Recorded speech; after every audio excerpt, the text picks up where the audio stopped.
Don't be scared. Paro is just saying hi. She seems to fancy you.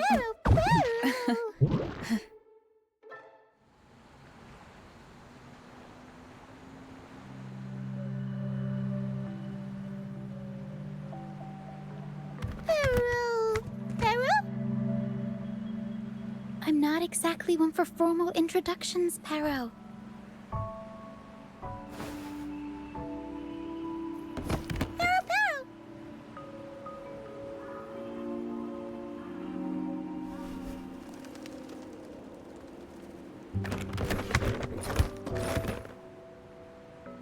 I know this isn't the first time seeing them.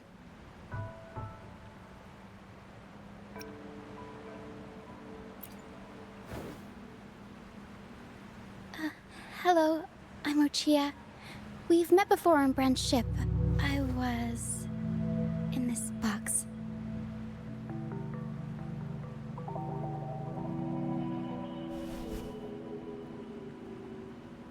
This is Paro, the actual owner of the box. Paro takes good care of me and lets me hang out in it all the time. I've never seen Paro warm up to someone so quickly.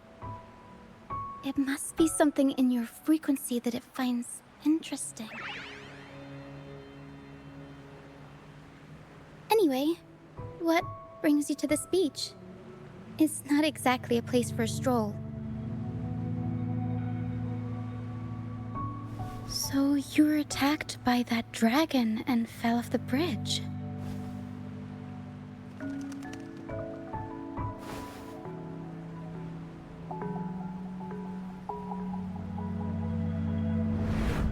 I'm guessing it was Abby who saved you.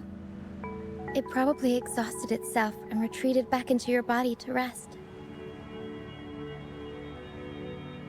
I can still sense Abby's frequency, even if it's faint. What triggered Abby to come out? Something it could absorb? But then, why didn't it work?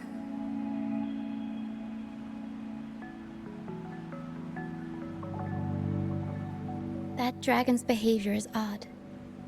It never leaves its territory.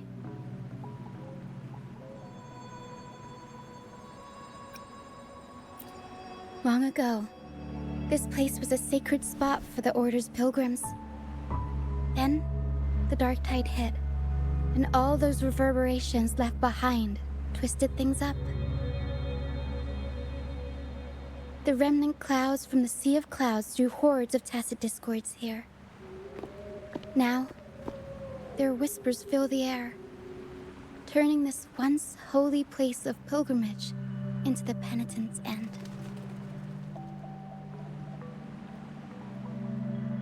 This Dragon of Dirge is a local tacit discord. It grows by feeding on the others. We were supposed to pick you up like Miss Carlotta planned, but things went sideways.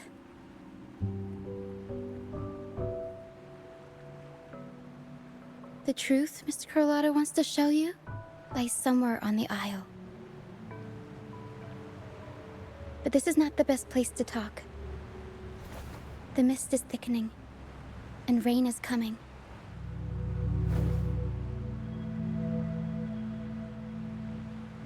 The mist is dangerous here. It traps reverberations, and when it collects enough, they quickly form into tacit discords.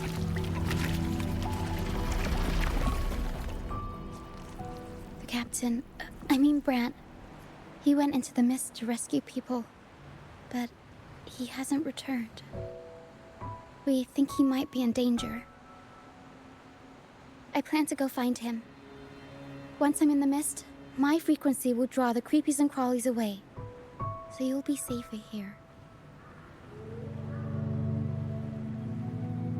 Just in case, take this to mask your frequency and defend yourself.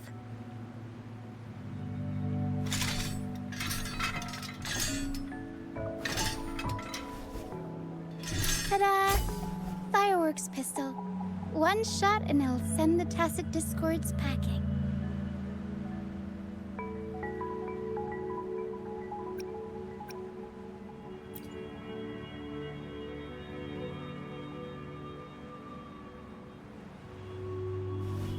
Alright, try this instead. Ta-da! Captain's Parlay Saber.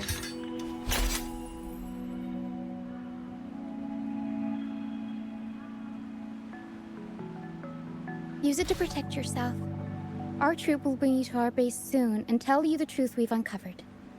I'll join you once I find Brant.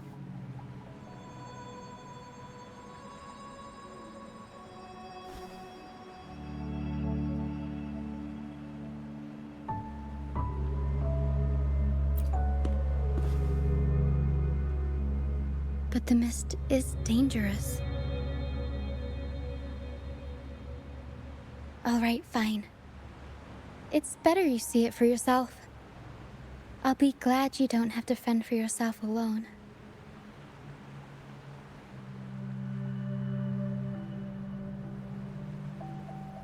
See that lighthouse? It's the only safe place in the mist. We'll head there.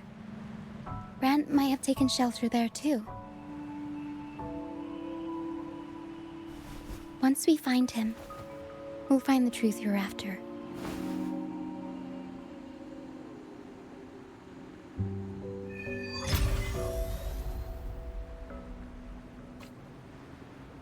The area up ahead is where the sea mist is thickest. Try to avoid the dark phantoms in the mist. They could turn into Tacit Discords at any moment.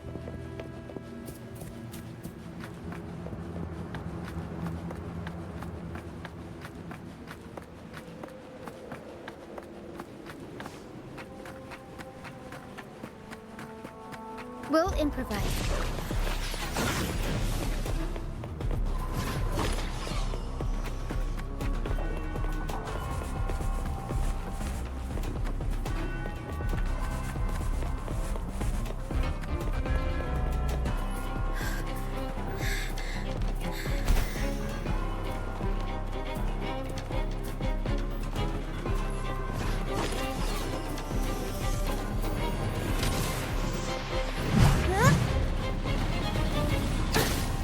Every story needs drama.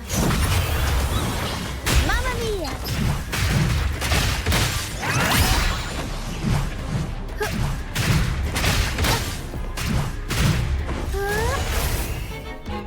Surprise! Mamma mia! Avanti!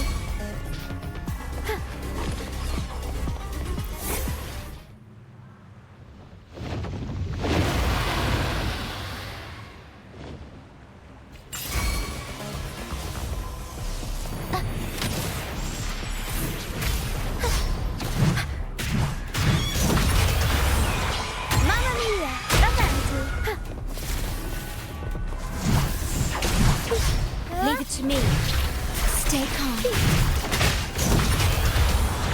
Mamma mia! Tacit Discords. Watch out. What?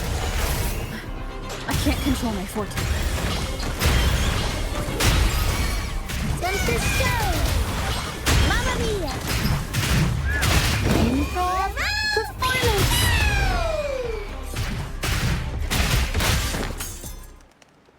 The high levels of corrupted remnant energy in the mist are disrupting our frequency stability. I can help with that.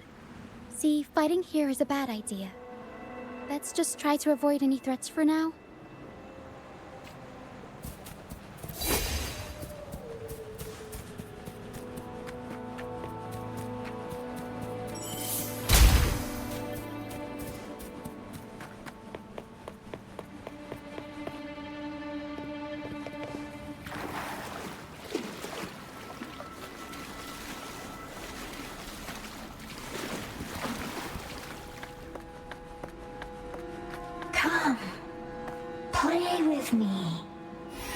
for me. Don't worry. They're just reverberations. Potential tacit discords in the making. Some of them are actually our friends. We can follow them to find our way out. Come. Play with me. Look for me. I'm here.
Did it lead us this way because it sensed the dragon? Possibly. Phantoms are sensitive to frequencies, so navigating the mist is second nature for them. The game isn't over. Here, come quickly. I think I figured out what they're doing. We'll be out of the mist soon.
Rochia, you found me.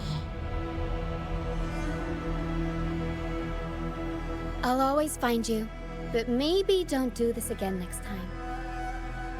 Why? Isn't this your favorite game? I wanted to play with you. I know, but as your friend, I worry about your safety. My friend? Excuse me. Are you Rochia's friend?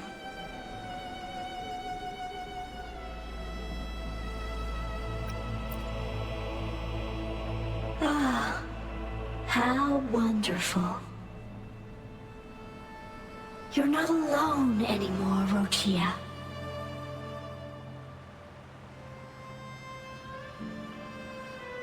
Yes, I have friends now. I'm so happy for you. All is well. Fly. Fly to the high heavens. We are born free, and our souls will soar even in death.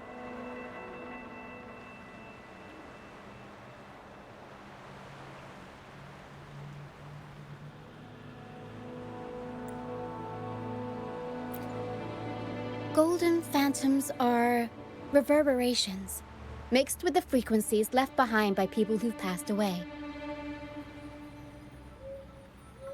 When someone dies, the reverberations linger. Usually, they merge into the same cacophony of frequencies that spawns tacit discords.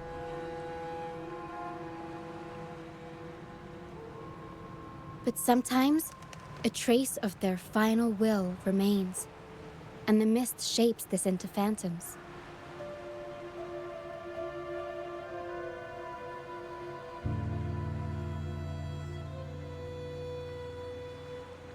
This lingering will helps the phantoms resist becoming tacit discords and instead guide the lost through the mist. If the mist clears, they'll vanish. If the mist lingers, their fate is sealed. It will only be a matter of time before they merge with other reverberations and become tacit discords.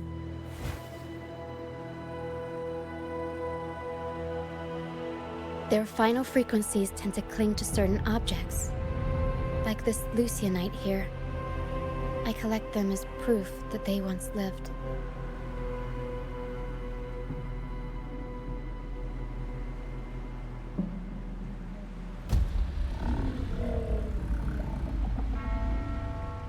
Otherwise, the dragon will devour every last trace of their frequency.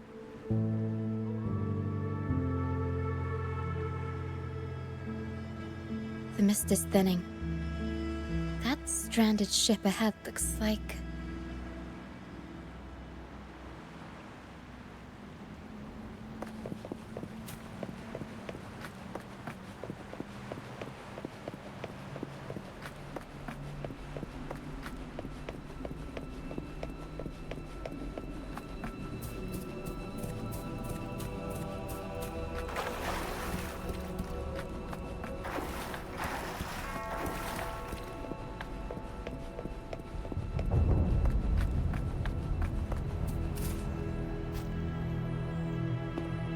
Pilgrim sale? Why is it here? In Ragunna, those who break the law are sent to the Order Tribunal for sentencing.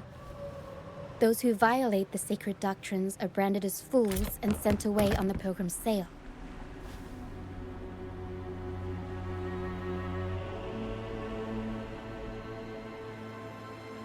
It's said that when the first dark tide ravaged Rinascita, the first Primus followed the currents on a rickety boat and met the Sentinel in person. That's where the Pilgrim sail tradition came from. Now the fools retrace the Primus's journey, reflecting on their mistakes along the way. There's a strong undercurrent around this isle, likely caused by that first dark tide. It drags all Pilgrim sails here unless the ship's course is altered.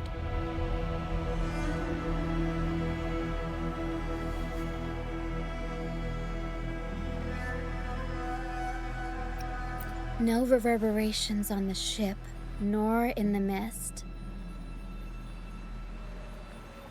The people must have escaped. But with the mist this thick, we need to stay on guard.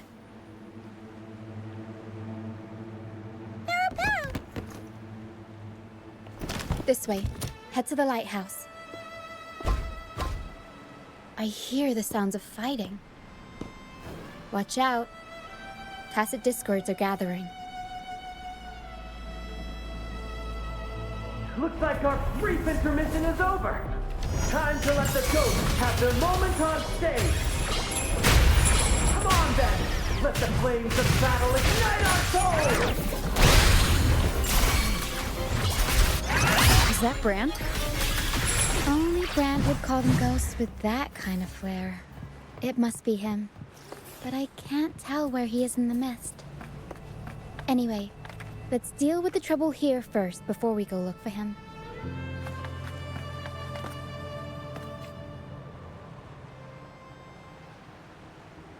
The show's over, ghosts. Time to take your final bow. Watch your back. A marvelous shot. You've earned your stripes, first mate. You're welcome. But if you tilted your head just 10 centimeters to the left, it wouldn't have been the Discord's head that got popped. It'd be yours.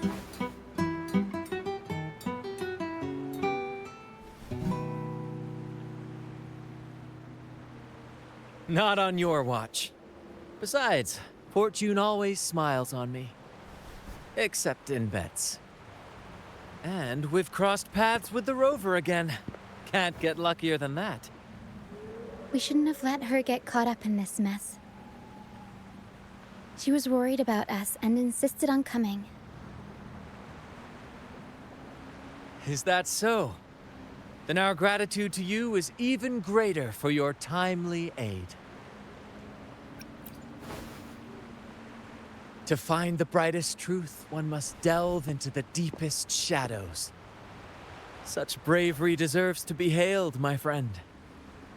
Where is everyone on the Pilgrim sail? I was patrolling the coast earlier when I saw their ship drifting into the mist. Time was against us, so I departed alone without alerting the crew. Thank you. Don't be afraid. You're safe with us. You've got some skill, you know, holding your own for so long in the trial against the Tacit Discords. Trial?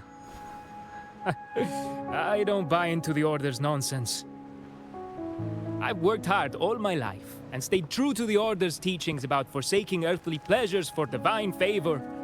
And what do I get in return? Heavier taxes.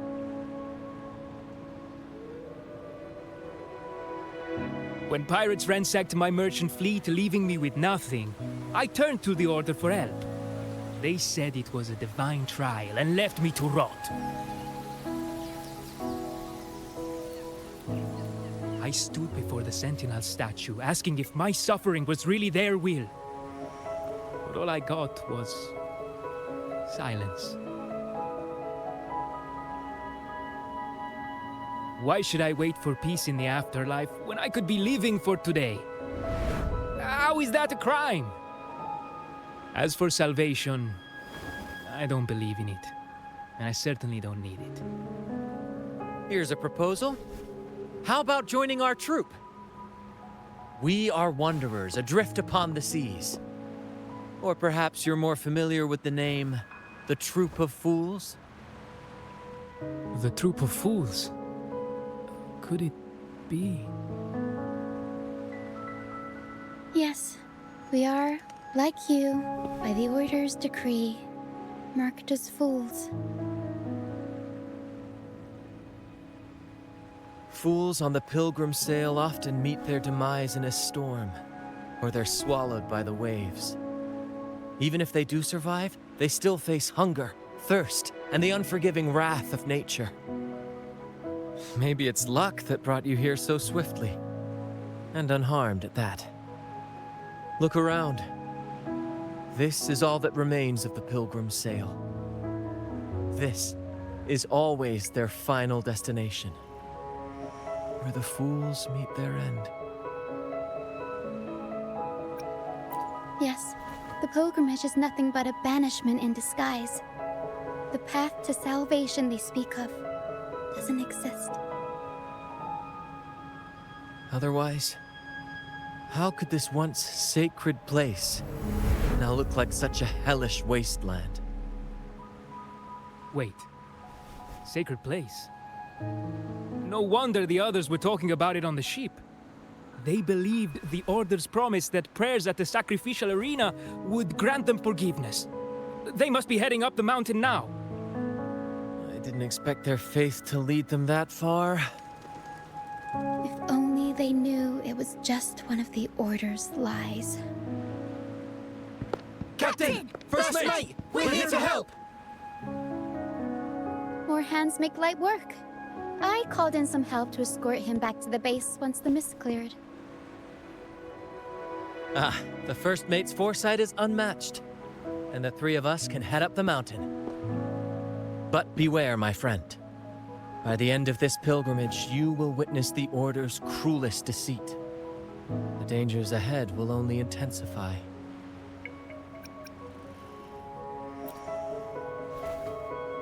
Please, save them. I hope it's not too late. Don't worry. There's more to our troupe than you think.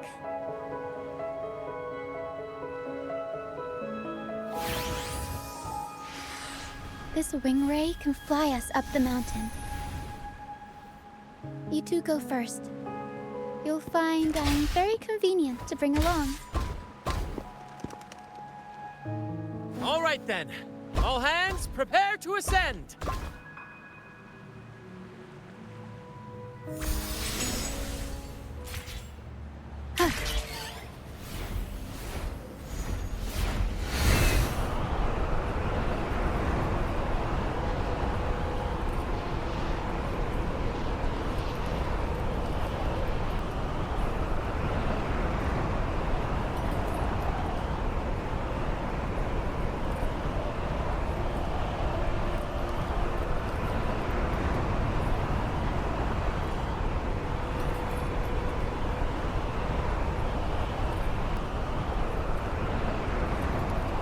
Tacit discords incoming. Stay alert, everyone.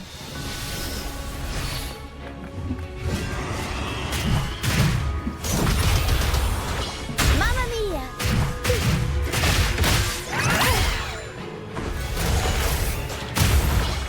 Mamma mia! Avanti! Figurati!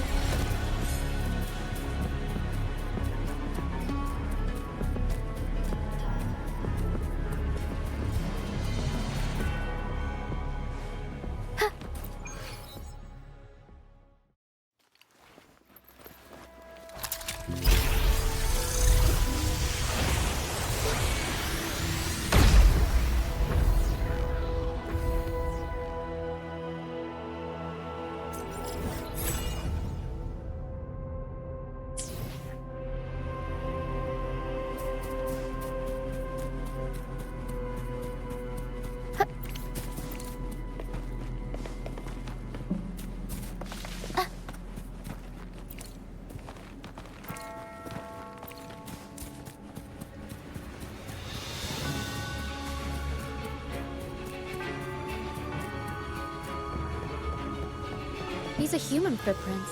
Looks like they're heading to the arena. This is the only way up. Let's pick up the Be gone, you vexing Brexes! The sacrificial arena's right there.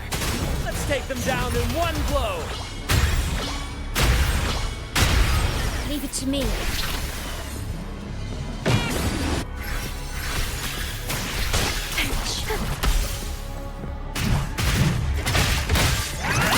Up we go, Caro!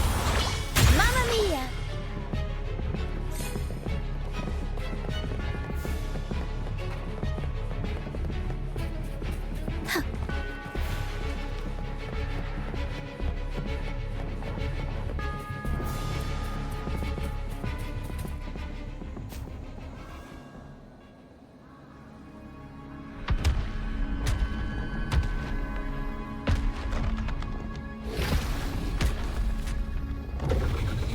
Divinity above, please have mercy on me. Is this some kind of test for me?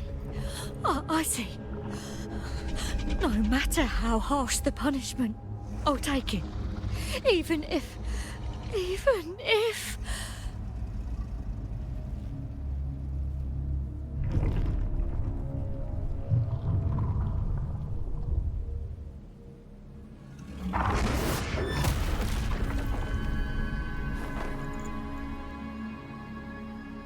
Even if it means death?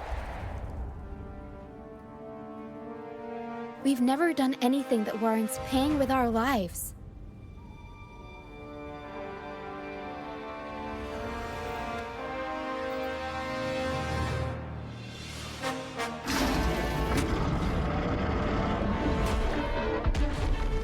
I'd wager mercy isn't on the table. However, in the face of danger and adversity, the stage is set for our grandest act.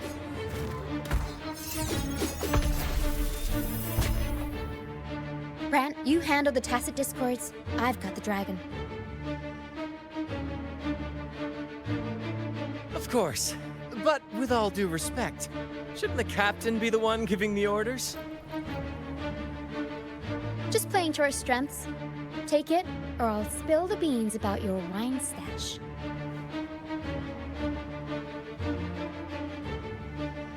Why, aye, First Mate.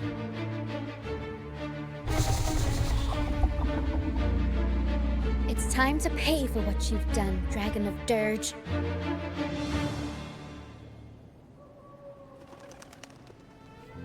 We'll improvise. Unexpected plot twist. Mamma mia! Leave it to me. In war with time. Aerial stance. Turn the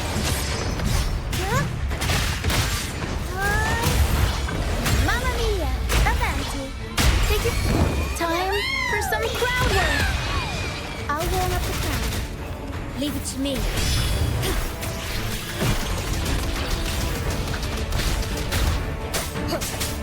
Check. During the fire.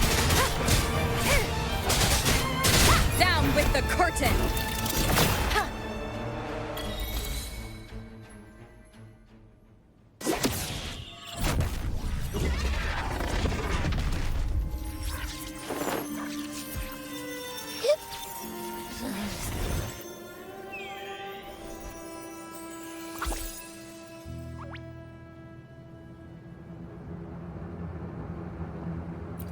Of course!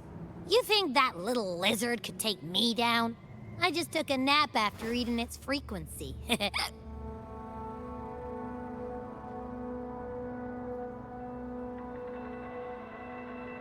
But seriously, that was close. The fire it breathed almost singed your hair. Good thing I was here to back you up. As soon as I realized it was a tacit discord, I went for it and ate its frequency. Piece of cake. But I gotta say, it was a pretty hefty bite. I swear, I chewed it up, but it was hard to swallow. It wasn't the taste, you know? More like my digestion's been a mess lately.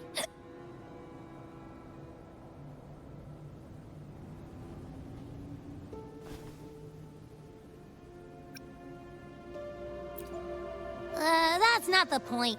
The real deal is, I found something crazy in its frequency. You said you somehow experienced empathy with the tacit discord back in Jinzhou, right? How about trying that again with this guy?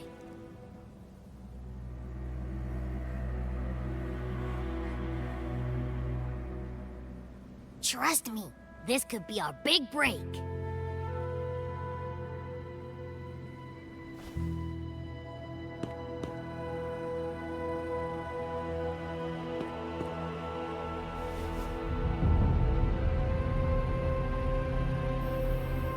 Gehenna, a wretched soul mourned by none.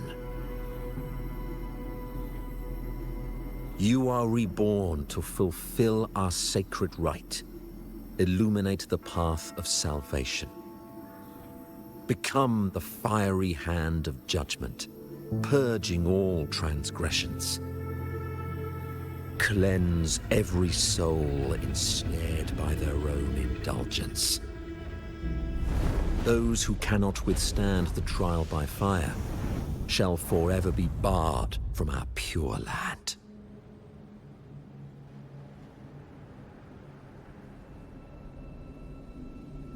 See? I wasn't lying.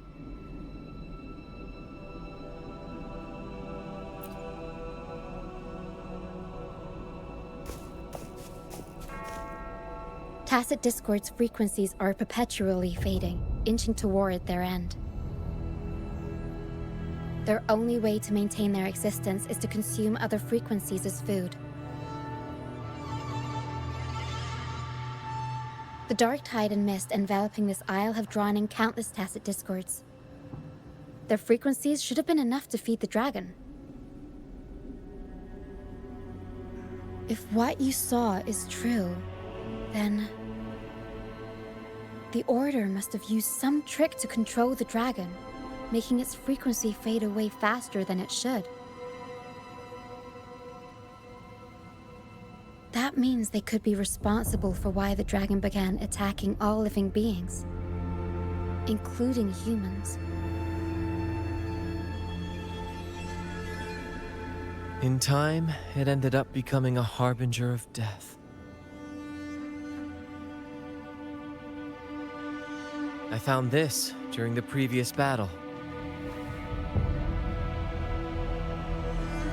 It seems the Fractsidus had their hand in this case as well.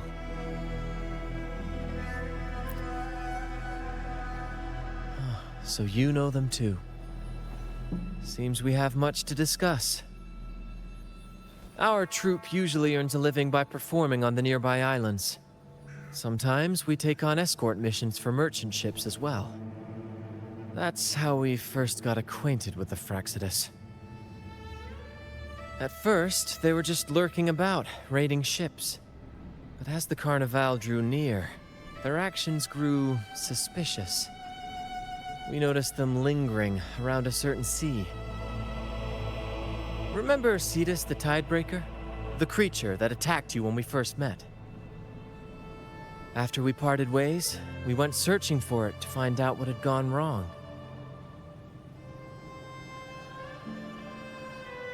This is what we found on its tail, another Lycoris. Alas, the Tidebreaker slipped away into the deep beyond our reach. Still, this bloom leaves no doubt. The Fractsidus is behind its strange behavior. We saw what they did to the dragon. The Cetus's violent outburst must be their doing as well.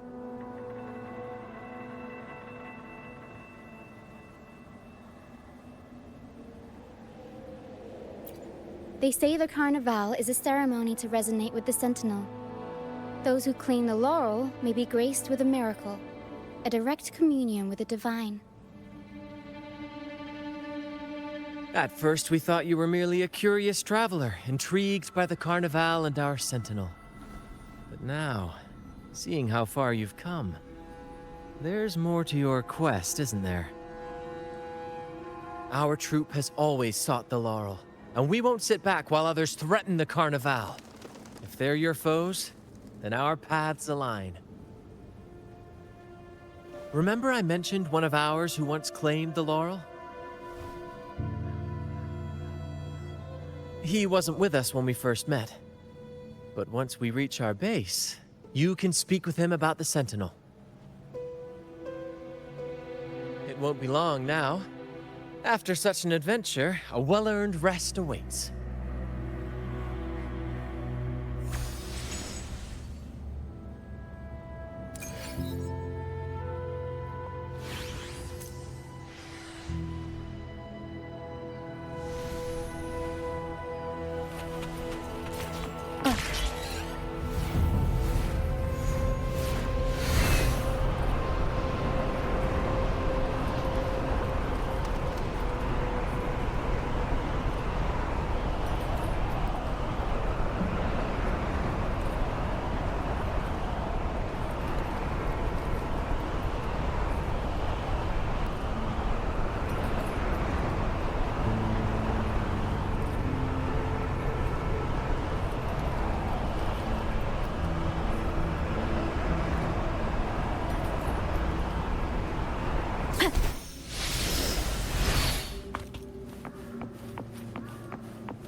Here we are, ladies and gentlemen.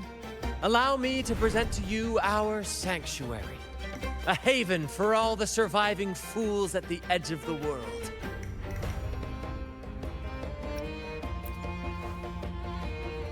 They say the most dangerous places are the safest. Penitent's End has always been forsaken. And now, cloaked in a sea of mist, even the Order's envoys wouldn't dare set foot here. It's the perfect refuge for us.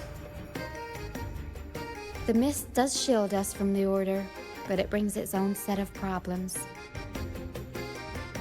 Precisely why we must tackle its effects without delay. By the way, if you'd like to speak with Mr. Bardolino, our laureate, You'll find his tent deep within the base. Feel free to talk to the others while we handle our tasks.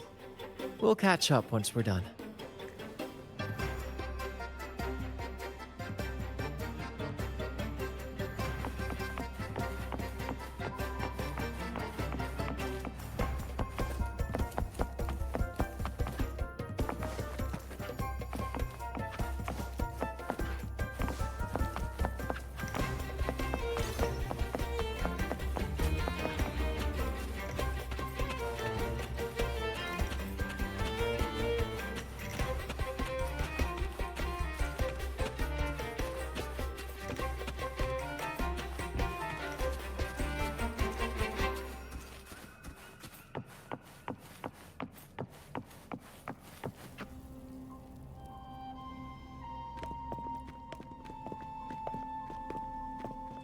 Relax, young man. Life's only just unfurling its sails for you. Why sit there like one of those dour statues in the Order's halls? Don't be afraid to show a little spark. I was just thinking about my future. Is Ragunna truly lost to me forever? Some have found their way back, but under the Order's watchful eye. Is that really what you want? A life without freedom? Listen, you don't need a grand stage to leave your mark. A true Ragunese can turn even a ragged tent into the finest theater. That's what I'm preparing to do.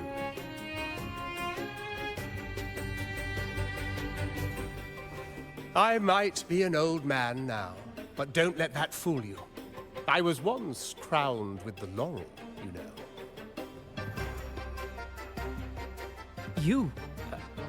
Are you Mr. Bardolino?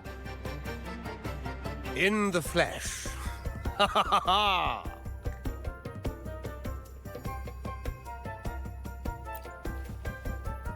As I took my final bow on stage, a bright light pierced through the clouds, shining down from the sky.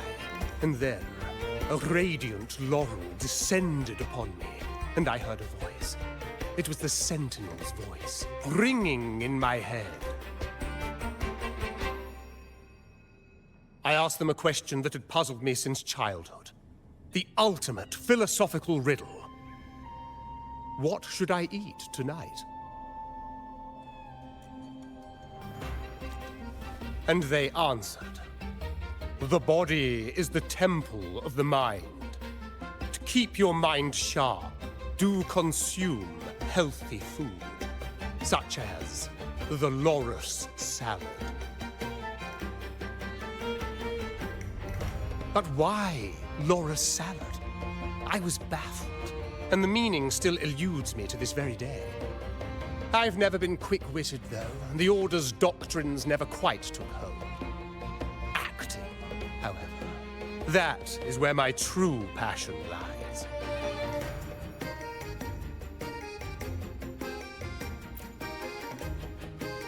But why did a blessed laureate like you get banished by the Order? Back when I won the laurel, Ragunna was led by the Holy Maiden. She promoted all sorts of grand celebrations during the Carnevale, an unceasing tide of revelry. Stages sprang up on every corner of the city, performances dancing through the streets, and shops adorned in vibrant hues. Even on rainy nights, you could still hear music playing in the square. Some performers wove their critiques into their acts. Sharp as she was, the Holy Maiden noticed. She refined city policy with each whisper of dissent.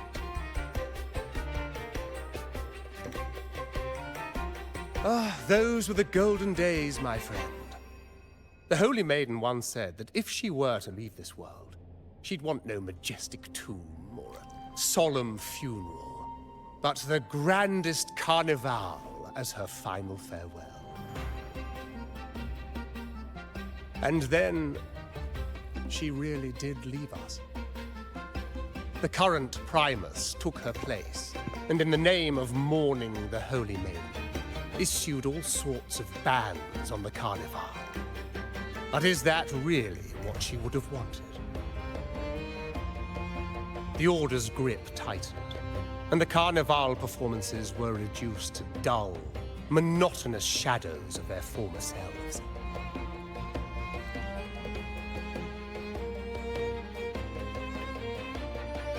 One year, I strung a wire from a gondola to the top of the clock tower in Liberty Square, and another from the tower to the Thessalia's mansion. Then, I disguised myself as one of the LaGuardia to fool the acolytes, and climbed to the roof along the wire. Midway through the Order's performance, I hopped on a Wingray with a Cloudcaster, showering the entire city with flowers. Yes, it was a magnificent sight. The Wingray soared higher than the acolytes could reach. They couldn't do anything but watch golden pink petals rain from the sky for 3 whole days. They struggled to clean up the flowers from the streets, and it took a downpour to wash them all away. That Cloudcaster, adapted from a music van, became the prototype for the one we use on stage today.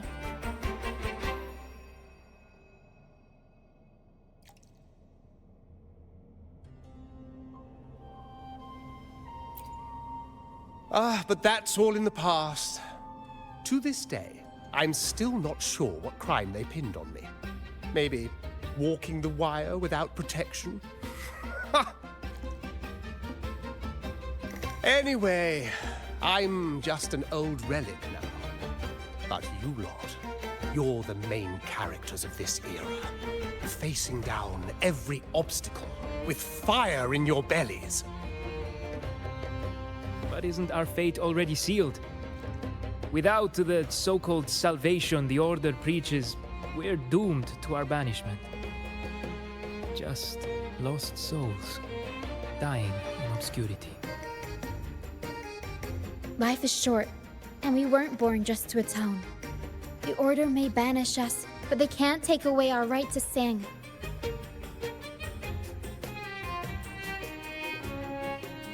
Death is one of many possible ends, but it's certainly not the worst. Perhaps being forgotten is what the Order wanted for us.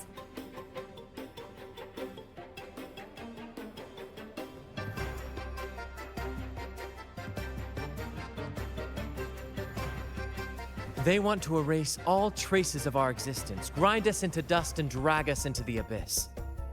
But we'll fight the tide and live our lives to the fullest. Members of the Troupe may come and go, but they never truly left us. Their deeds and songs are passed down through the ages. One day, our voices will echo across every land. Our words will reach every corner of the world. And by then, even the tacit discords in the stormy sea will know our names. That's the spirit, boy! Even if I can't earn myself a proper title, I'll become Rinascita's most enigmatic legend. When I'm gone, I'll leave behind a coffin that sings. Or maybe turn into a lark, singing every day and night!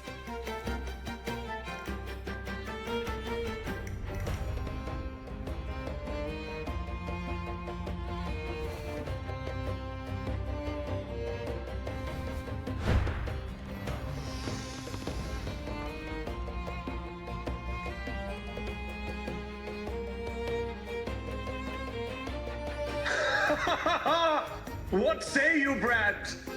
Do you like this stage design?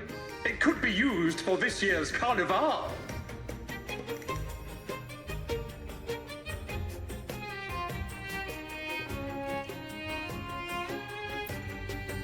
Our little chat reminded me of those good old days. So why not relive that scene I just mentioned? I still remember that famous line. Even without wings, we can still soar to the heavens. Now that you mention it, that is a very good question.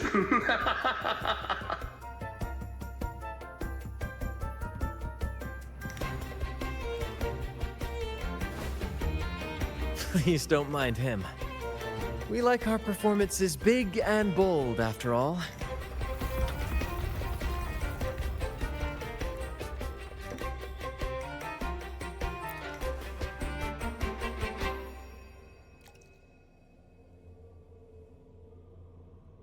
That fight with the dragon probably messed with the mountain's stability. If Bardolino keeps moving around up there, it could get dangerous. We need to find a way to get him down, and fast. We might need your help with this. Power should have some useful items in our box.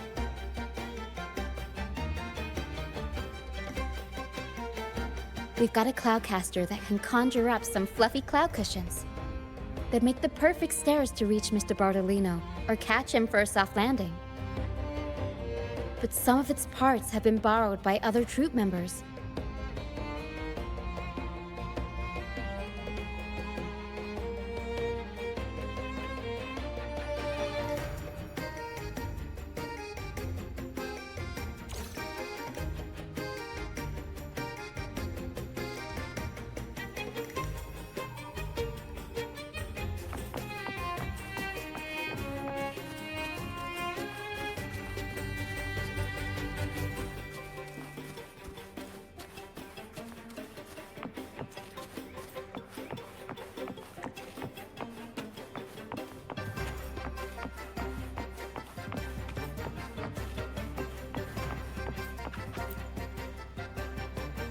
Sailors cheer as hearts ignite.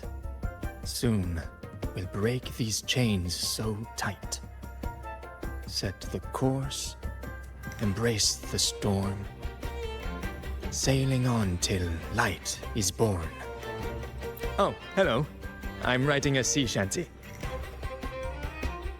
Did you know Ragunna gondolier songs are usually in 3/4 time?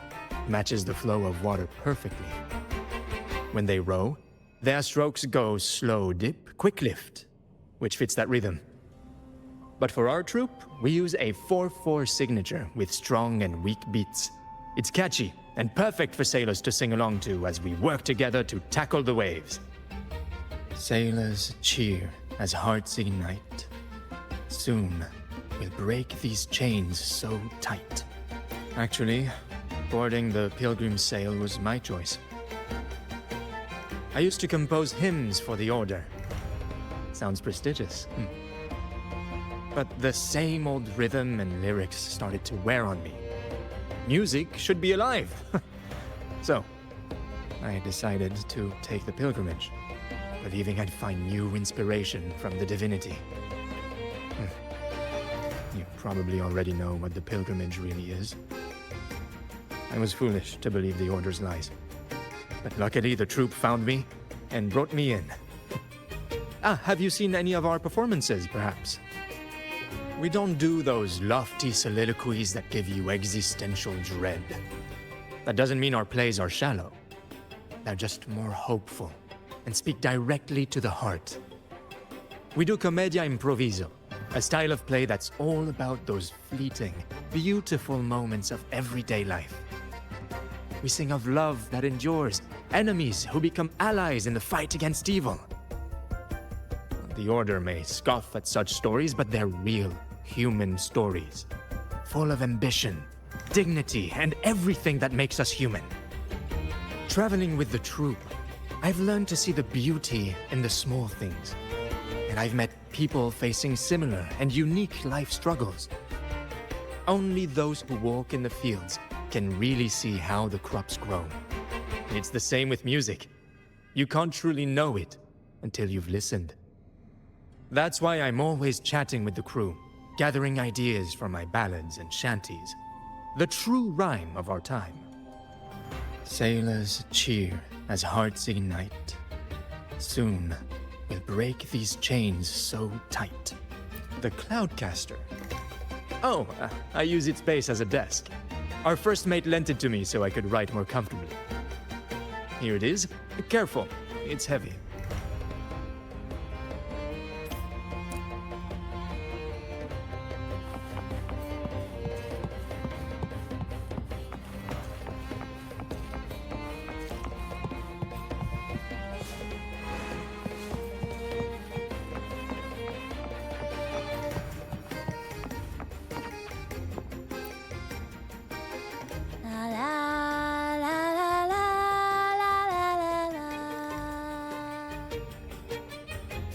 I'd rather be a wild flower, ignored by all in my own power, than a rose that bends and sways, bathed in grace, but lost in dismay. Isn't it obvious? I'm practicing for the Carnevale. I'm the troupe's soprano and helmswoman. Steering Rinascita's echo ship isn't just about strength. It's about resonating with the echoes. After years at sea, I've learned that some echoes are sensitive to our songs and will react to them in different ways. The Order warns of sirens lurking in the stormy sea's mists, but they don't scare me. I'll show them who the real siren of these waters really is. I'd rather be a wild flower, ignored by all in my own power, than a... Who knows? Ask the Order and they'll give you 100 reasons. I can't even remember how long I drifted on that Pilgrim sail, but the troupe found me just in time and took me in. What's past is past. It's the present that counts. Let go of the bad days and enjoy the moment. This is the way to live, I'd rather be a wild flower, ignored by all in my own power. Cloudcaster. It does ring a bell. Here, the resonance unit. It helps me find the right pitch and rhythm. Works like a charm. You should give it a try too.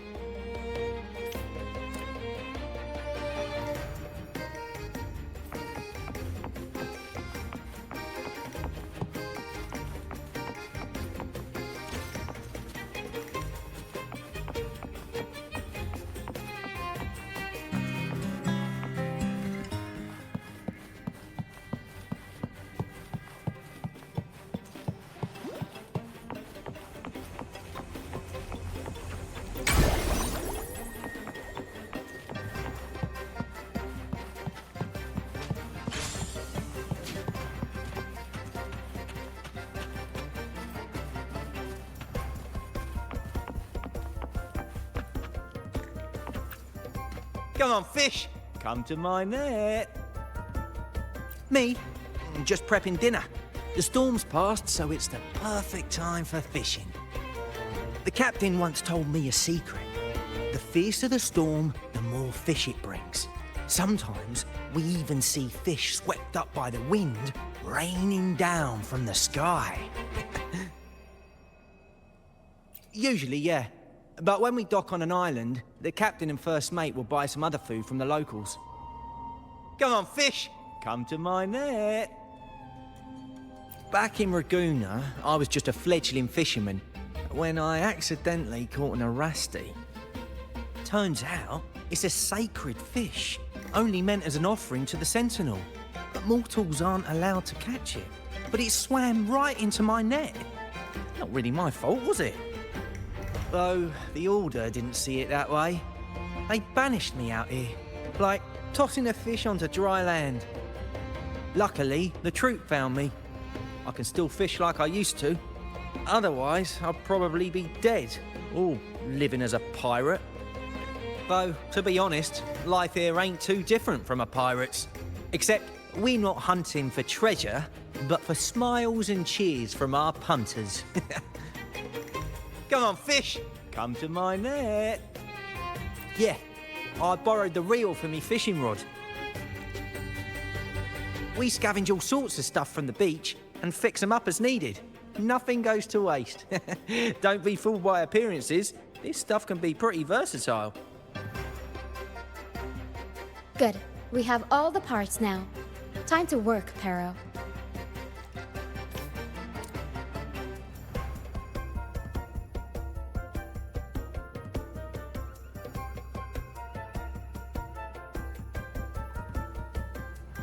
Everything's set for takeoff. Let's position a cloud cushion beneath Mr. Bardolino.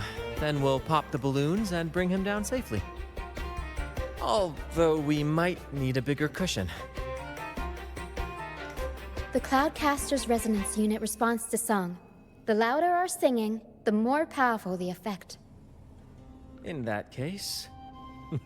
All right, friends, old and new, come and join this sing-along!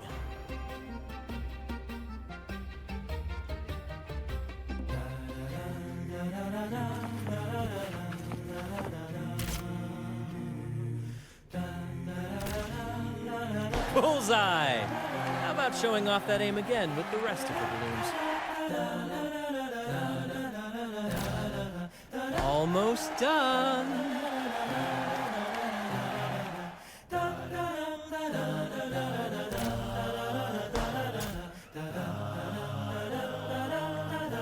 Thank you, dear girl. You helped me complete this performance and fulfill one of my dearest wishes. Please, I'll gladly give you my most prized possession.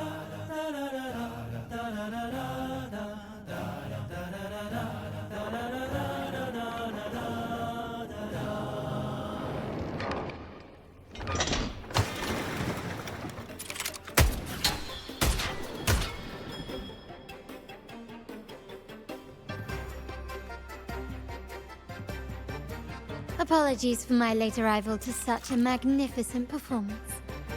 Did I miss anything? Oh my, oh my. What an honor to witness the beauty of our generous benefactor. Thank you, my lady, for rescuing this humble soul in his moment of need.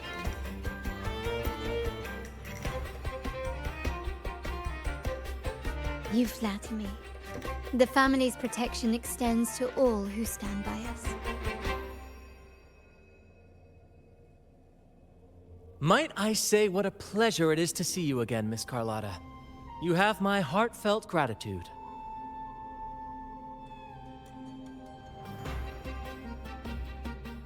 Is everything going smoothly with your family, Miss Carlotta? Yes, thank you. The Order's scheme was uncovered as planned. Uncle Capulet was rescued, and Grandfather has handled the rest. I still owe you thanks for improvising with me in front of that priest.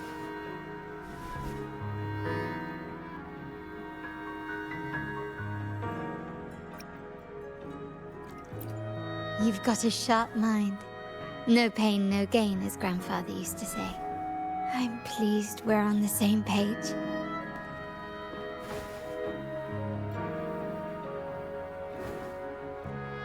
Your kindness is much appreciated.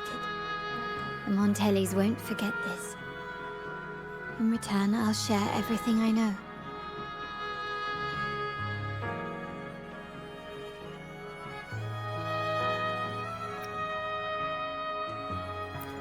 I believe you've noticed that the Order has been undermining the family under the guise of its doctrines. Alienation, monopolization, just a few tricks up their sleeve. Their true motives, however, run deeper. Their alliance with the Fraxidus speaks volumes. While we don't know the full extent of their conspiracy, one thing is clear. Their sights are set on this year's Carnevale. The Carnevale is likely where you'll find clues about the Sentinel.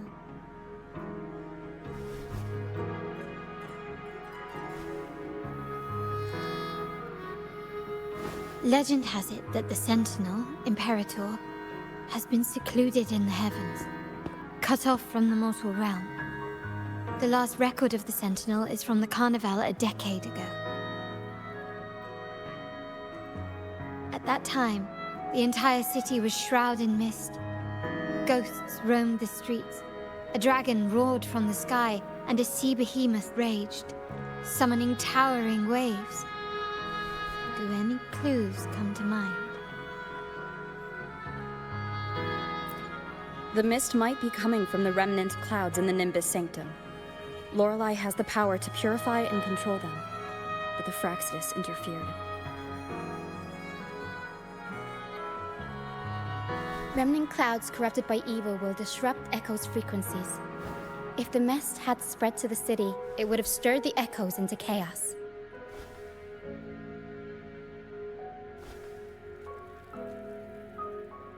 We are lucky that you and Zani, along with that acolyte, awakened Lorelei in time. You prevented the mist from spreading and averted the wave-worn. The Fraxidus must still be licking their wounds. At that time, the entire city was shrouded in mist. Ghosts roamed the streets. A dragon roared from the sky, and a sea behemoth raged, summoning towering waves. Do any clues come to mind? The Montelli traders used Lycoris in experiments to turn Echoes back into tacit discords. If they were successful, the ghosts seen 10 years ago may have also been created this way. Ghost is just a dramatic name given by the Ragunesi for tacit discords. They look nearly identical to Echoes, especially in the mist.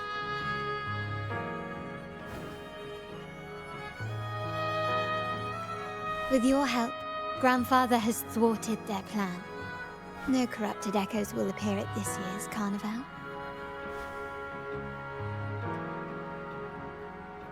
At that time, the entire city was shrouded in mist. Ghosts roamed the streets. A dragon roared from the sky, and a sea behemoth raged, summoning towering waves. Do any clues come to mind? The Order has allied with the Fraxidus to control the dragon. From what I saw when I connected with its frequency, they might be planning to command it to attack Ragunna during the Carnevale. After the Tacit Discords took over this isle, the Order used them as an excuse to forbid any entry. It might be their way of concealing the dragon's existence. But without the Lycoris, the Dragon of Dirge is now off the table.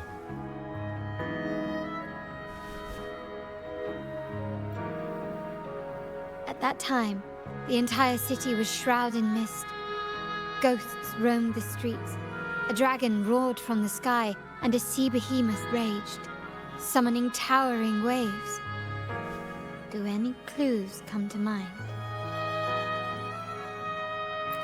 The remnant clouds spreading, experiments to turn Echoes, and the dragon's manipulation. The Order plans to recreate these disasters at this year's ceremony.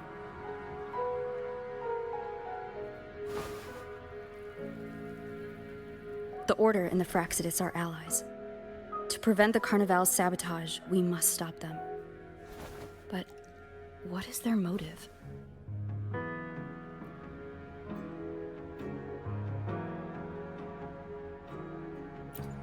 The Primus called it a divine punishment, and took the opportunity to appear as a savior. A perfect way to build legitimacy. The Order relies on the people's faith in the Sentinel. With the Sentinel's 10-year absence, faith in the Order has waned. They must be desperate to restore that trust. It is for this reason that the Order has been forced to revive the festival.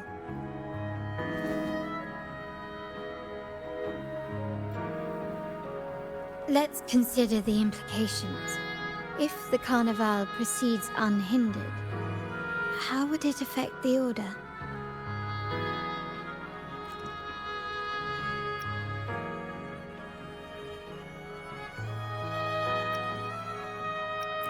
The current Primus claims to be the Enlightened One, the Sentinel's Resonator. However, based on the prophecy we found in the ruins, this role is meant for the young maiden who is destined to heed the divine oracles during the Carnevale. The Carnevale is the only time humans can directly communicate with the Sentinel. Normally, it's the Primus who conveys the Sentinel's words. successful Carnevale offers a chance for citizens to meet the Sentinel in person. But for the Primus, and possibly the Order, it poses a threat if they've been fabricating the oracles. To sabotage it while still maintaining their authority, they partnered with the Fraccidus. The Fraccidus will cause chaos during the Carnevale, and the Order will swoop in as the saviors, restoring public trust just as they did before. So far, you've helped us crush 3 of their schemes, but one remains.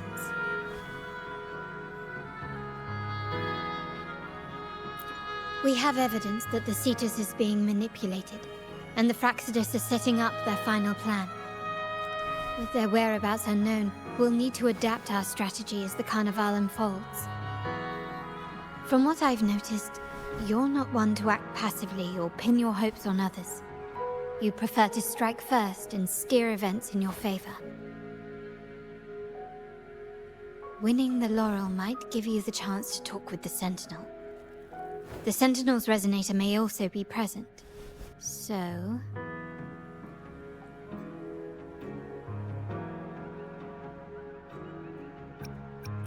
Our aim has always been clear: to restore the Carnevale to its former glory with a performance for the ages. If the Divine truly exists, would they wish to see their people living without freedom? Or witness a festival twisted into a tool for tyrants? If we win the Laurel, we'll show that such punishment is absurd. But if that's truly their design, we shall break those divine shackles ourselves. Whether divinity exists or not, we will fight for Ragunna's freedom, where everyone has the right to live and pursue a future of their own choosing. The Montellis share this vision. Only in a free society can a fair and open market thrive.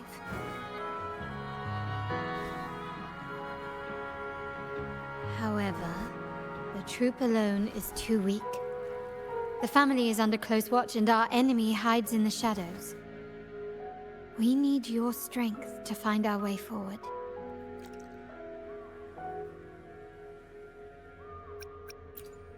Thank you. I'm pleased we've reached an agreement once more.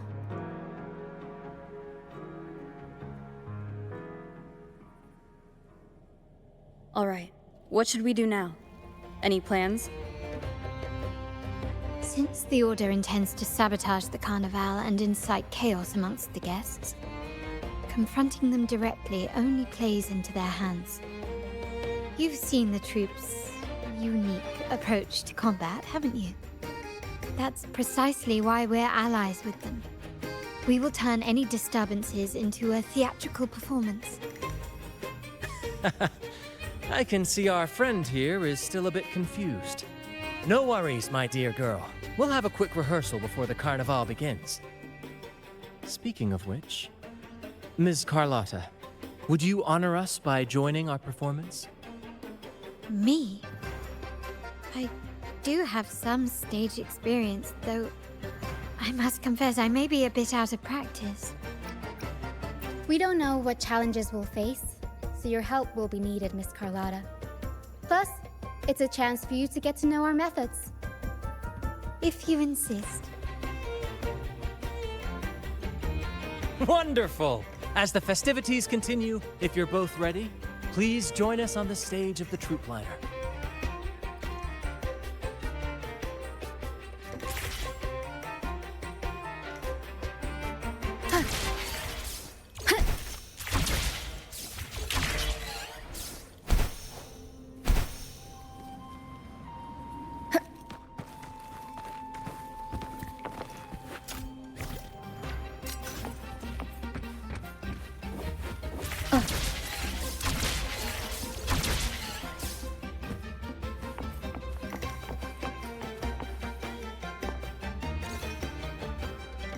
Our rehearsals are rather straightforward.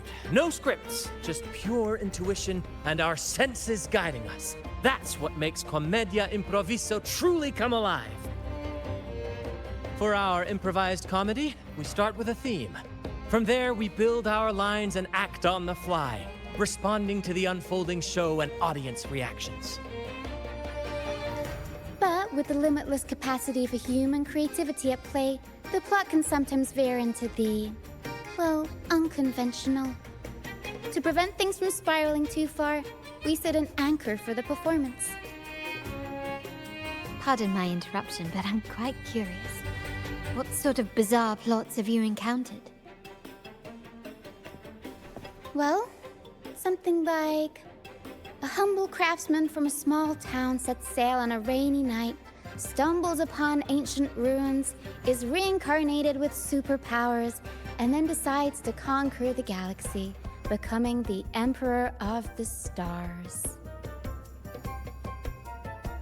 So, we draft a basic outline that assigns roles and guides the plot's direction.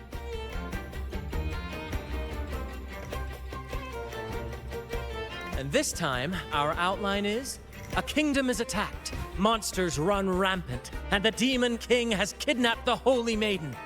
A few brave heroes accept the minister's quest to defeat the Demon King and rescue her.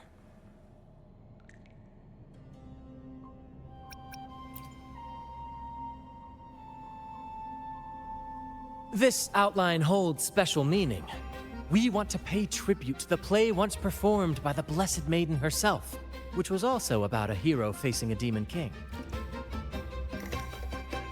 Good people have their wishes fulfilled, heroes appear in a time of crisis, justice triumphs over evil, and united friends are undefeatable. This is the tale the Blessed Maiden once told, and it's a universal story we want to portray. To me, the world is a stage, and performing is much like combat. Coordinated movements, quick thinking, sharp reflexes, and, above all, trust in your allies. What I'm getting at is that you both are very skilled and capable. We don't have many do's and don'ts. So relax and express yourselves freely on stage. This rehearsal is to help you get familiar with basic stage movements, techniques, and the troupe style, and to build good rapport. Exactly. I'll handle the stage lighting, Brant will narrate, and the rest will take on the role of the audience. If you're ready, let's begin. Everyone, a big round of applause to welcome the Rover and Miss Carlotta on stage!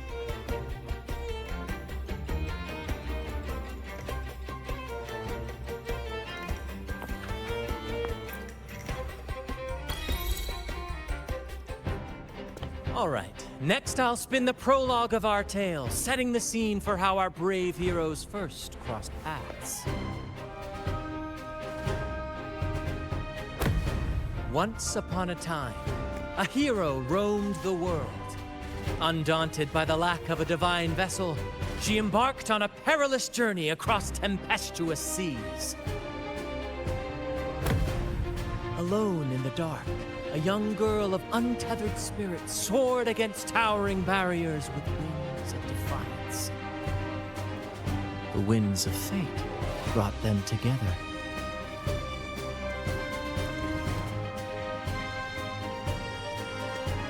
As the world teetered on the brink of absolute darkness, they found solace in each other's gaze. Together they became unshakable allies, standing strong against the tides of fate.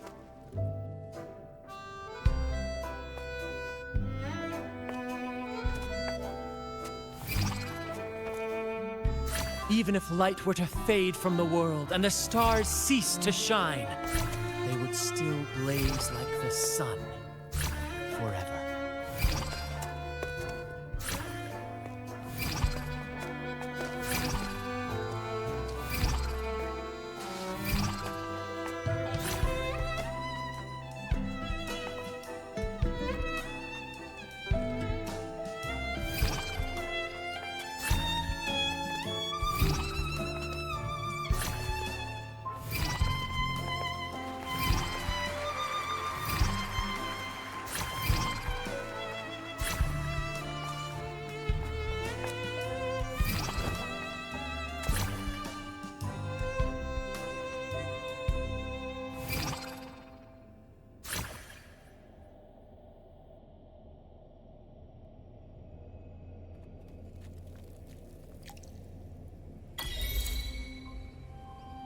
Bravo! Bravo!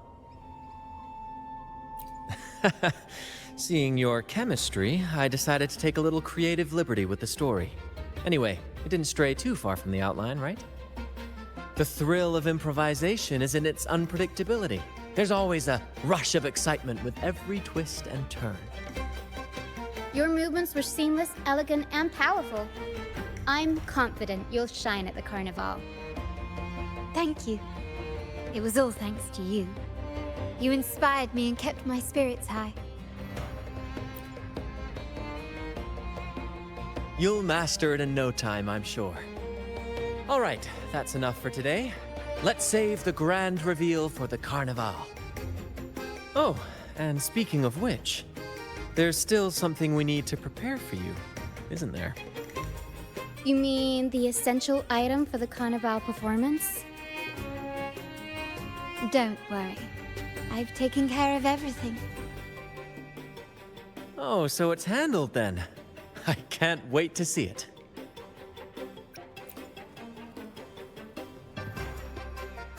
I have a small gift for you.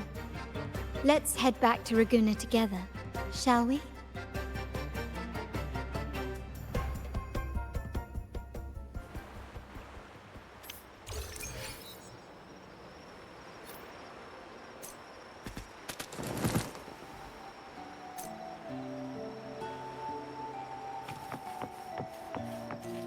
Please, follow me. Where are we going? Please allow me to keep that a secret for now. I wouldn't want to spoil the surprise. But here's a hint. You've been there before.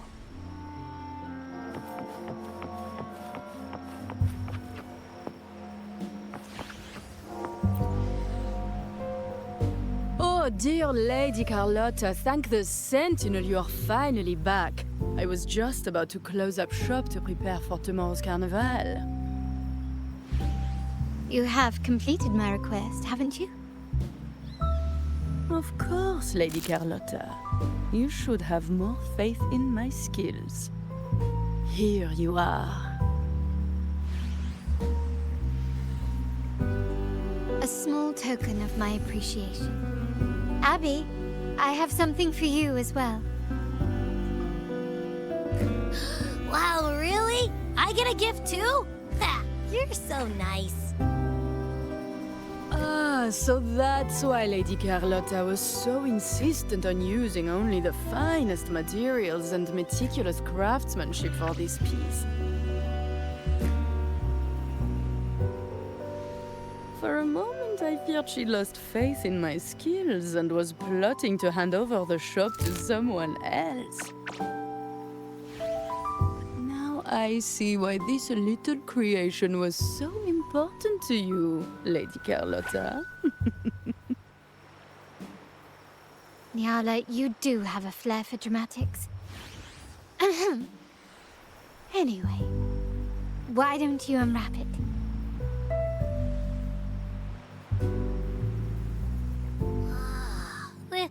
This is... I took the liberty of having Nyala custom make this mask based on my impression of you. I hope it suits your taste.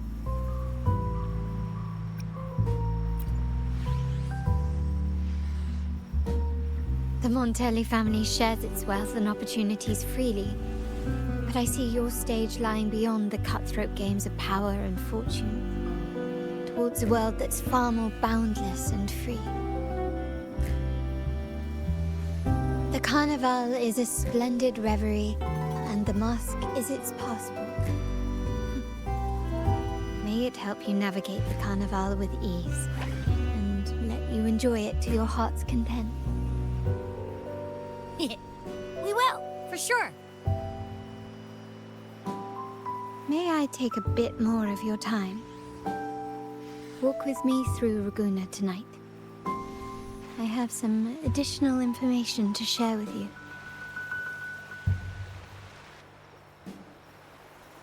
Ragunna.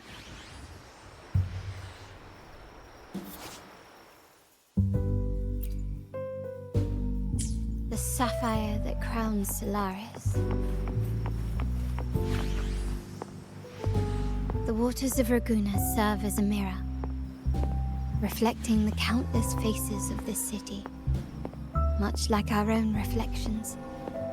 The people of Ragunna possess a temperament akin to the tides, ever-changing.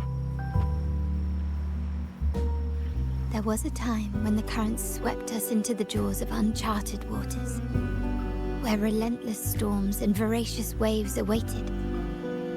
But after weathering such trials, they revealed to us a hidden gem: the shores themselves. My family has always been drawn to the thrill of a new voyage. One stormy night, fate decided to play a hand. What we discovered there on that island, the technology and novel ideas, was nothing short of a blessing in disguise. There exists only one relatively safe route from the Black Shores to Ragunna, a path known solely to the Montelli family. As long as you stayed on this course, you were bound to encounter the Troupe. My family has always been drawn to the thrill of a new voyage. One stormy night, fate decided to play a hand. What we discovered there on that island, the technology and novel ideas, was nothing short of a blessing in disguise. Exactly. When we heard the Black Shores were hunting for a legitimate entry into Ragunna, I thought, why not bring them into our little venture? Hence the invitation. My family has always been drawn to the thrill of a new voyage. One stormy night, fate decided to play a hand. Our intentions might not be as grandiose or ominous as you think. We seek liberation, and to achieve it, we're pursuing the truth behind Rinascita's origins. Legend has it that when people first arrived on this island, Genesis Nexus was already here, welcoming them. The prevailing belief is that the Sentinel gifted us this technology, and despite nobody ever seeing the Sentinel in person, we talk with them through supposed telepathy. Notice anything strange about that story? Terminals conjure up echoes, and the Genesis Nexus allows the Ragunese access to common echoes.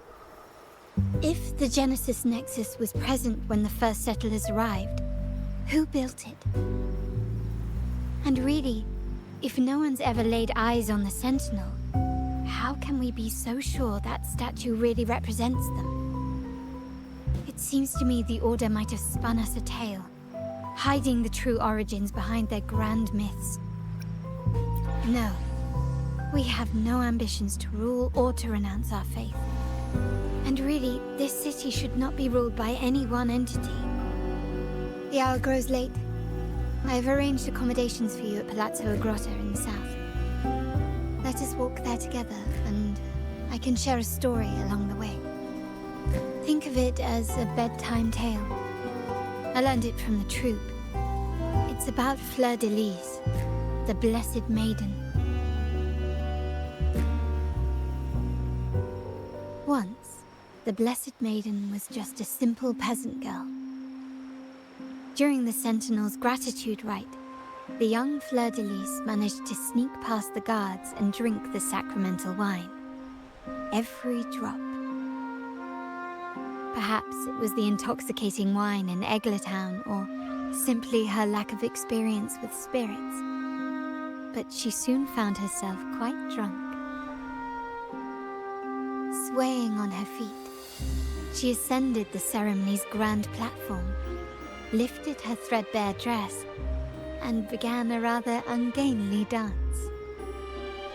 Seizing the sacred horn, she played a carefree folk tune, dodging the guards and weaving through the crowd with surprising agility. Remarkably, the crowd, as if drawn by an unseen force, followed her lead, transforming the solemn ceremony into a wild parade of cheers and revelry. Naturally, the Order was less than pleased. The Pilgrim sale did not yet exist, so Fleur-de-Lis faced 3 days of confinement. During that time, She used her prison walls as a canvas.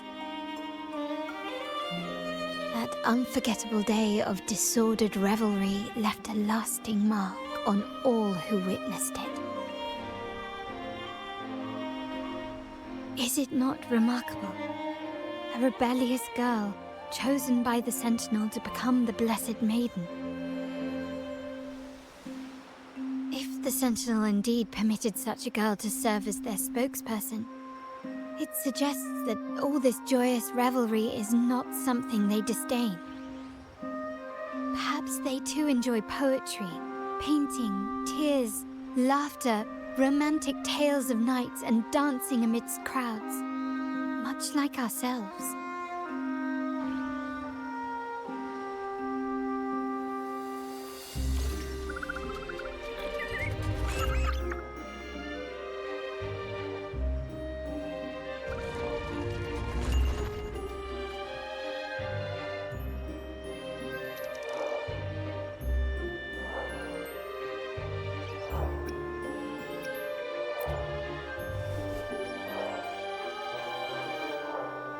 The people of this island came from diverse civilizations now lost to time, but through plays and tradition, they sought to preserve memories of their heritage.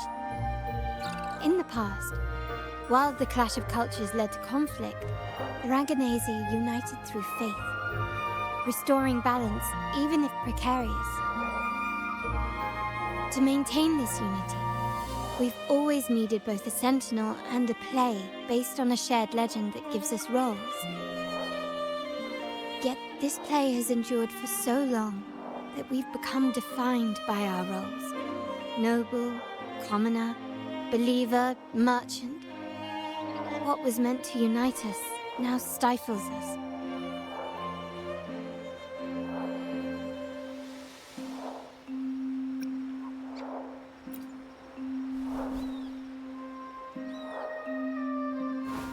Now, we yearn for a day when we can truly set aside our titles and positions, express our true selves, and join together in celebration.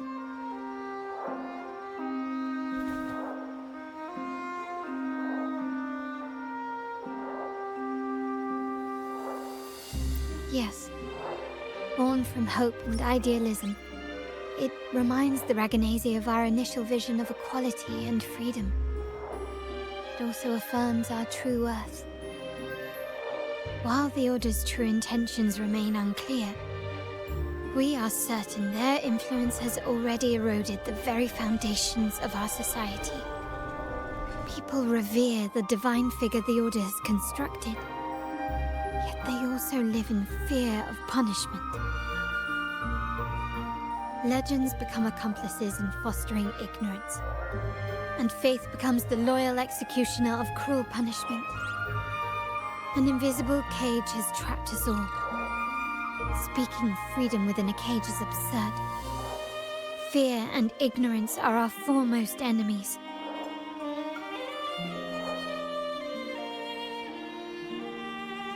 This year's Carnevale will spark a flame fierce enough to burn down that cage.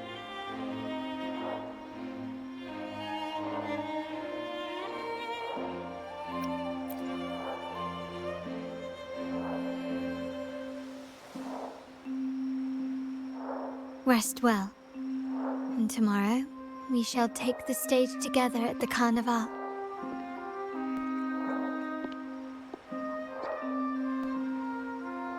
Good night. May your dreams be sweet.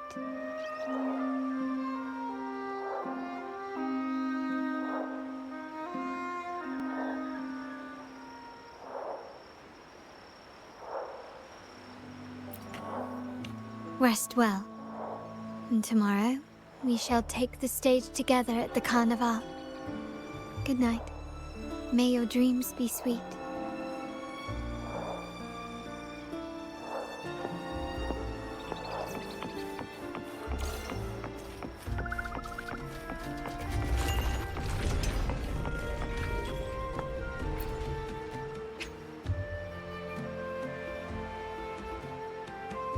Welcome.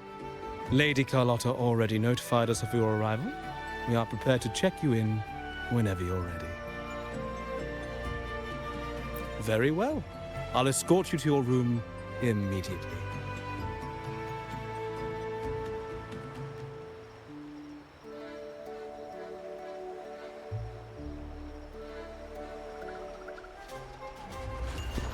Wow! Is this real? Pinch me! I can't believe how different everything looks. So this is the Carnevale, huh? Yeah!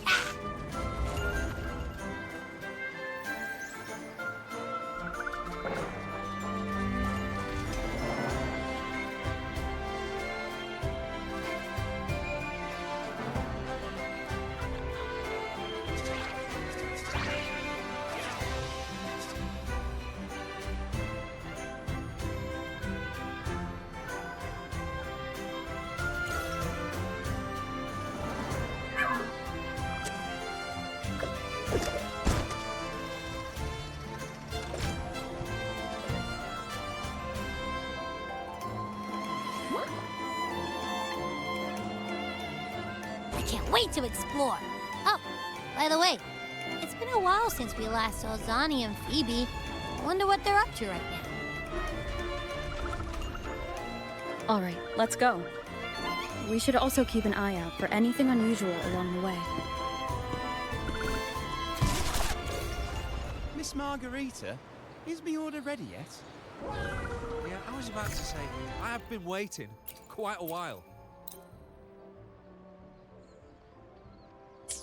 Miss Margarita, is my order ready yet?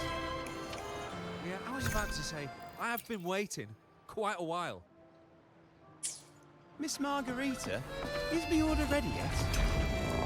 Yeah, I was about to say, I have been waiting.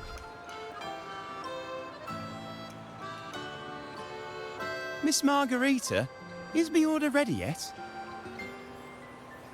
Yeah, I was about to say, I have been waiting quite a while. Sorry, we're swamped with orders. Becky and I are doing our best, but it's a bit chaotic. Becky seems to be having some issues too.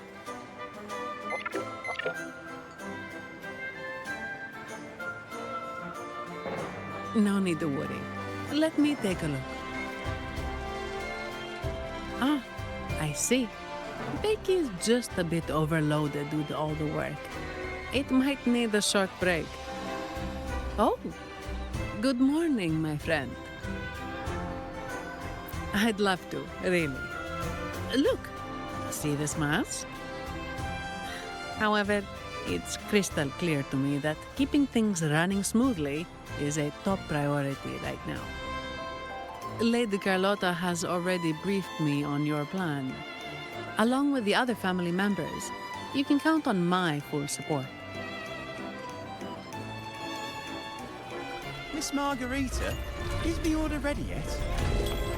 Yeah, I was about to say, I have been waiting quite a while.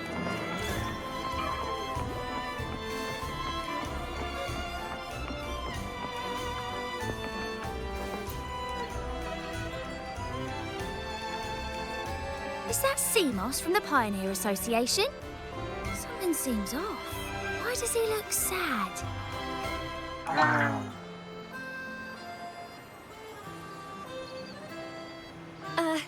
Seamoss has been so busy taking photos for everyone else that he hasn't had the chance to take any himself.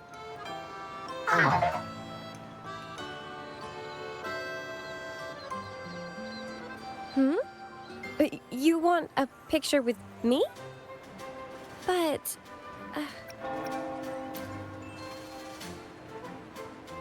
Oh, hello. Well, thank you. Yes, a photo would be wonderful.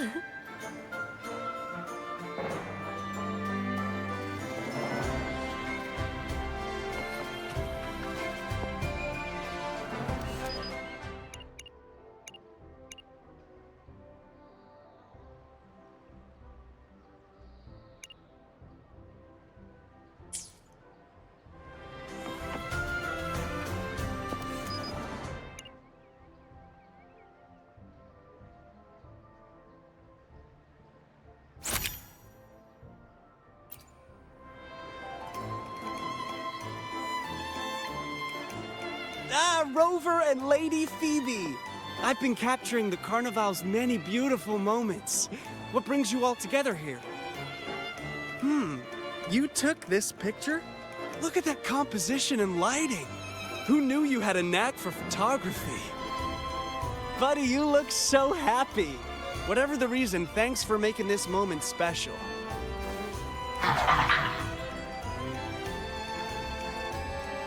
It's all thanks to Rover.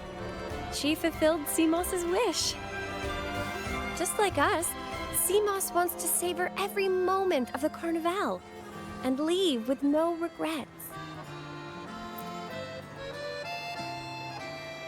The Sentinel cherishes their people, and as followers, we find joy in witnessing everyone's happiness. But we have our duties, ensuring order during the Carnevale. I'm sorry, I can't join in the festivities. I wish you a wonderful time at the Carnevale.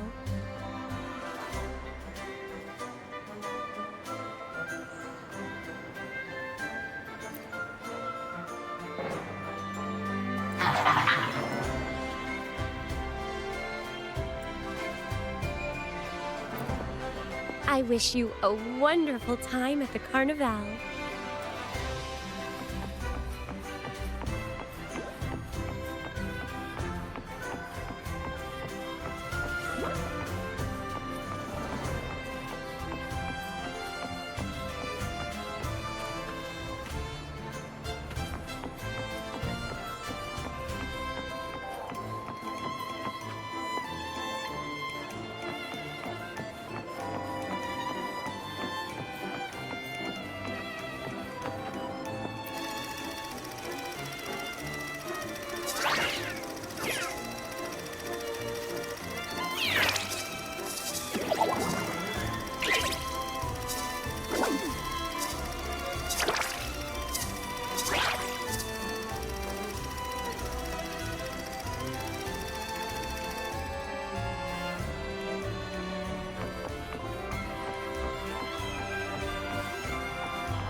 You're here.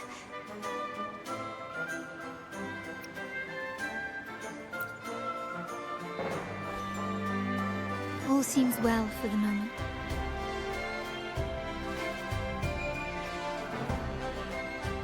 The family is prepared. They'll support our plan should the need arise. We must remain vigilant. The Fraxidus may be lurking, observing our every move.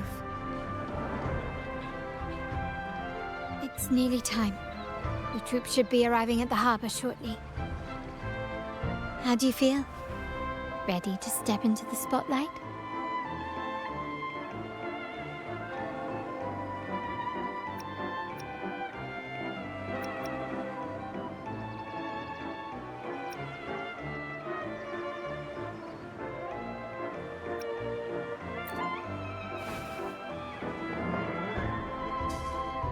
Then let's cast aside all inhibitions and dance to the rhythm of this grand celebration.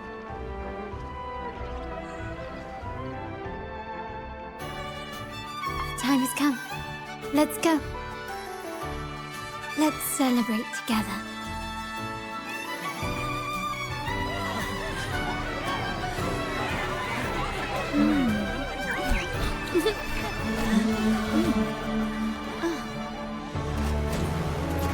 When freedom is unchecked, the insidious evil of division takes root.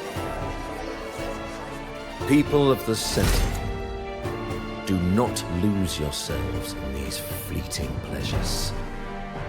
Remember what unites us all.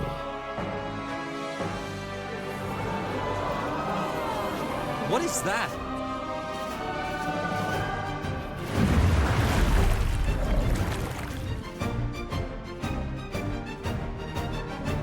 Friends, why lead a life of restraints?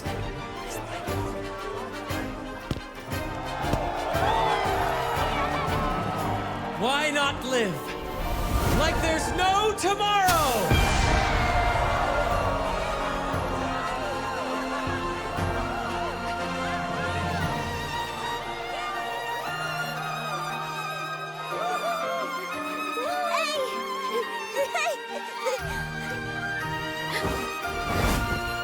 High walls fall fast. All you free spirits, join us to set sail again!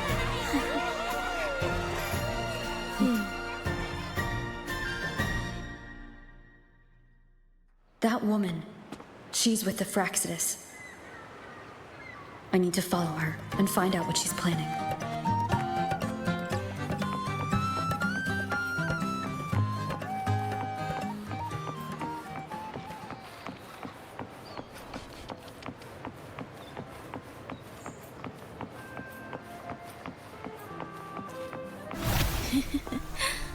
Right this way.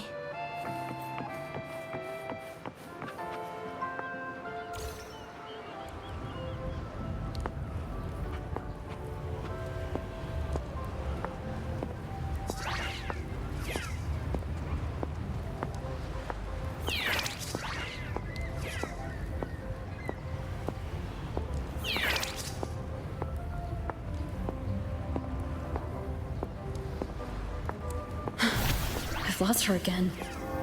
Where is she trying to lead me?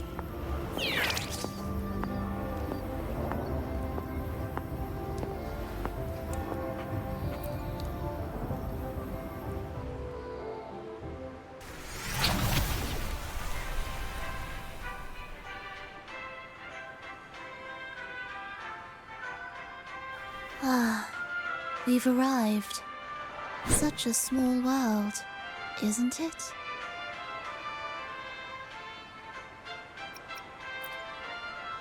Aw, don't fret. I've been invited to this grand feast as a conductor. Decadence, indulgence. That's the Carnevale. A vivid daydream and grand illusion for all.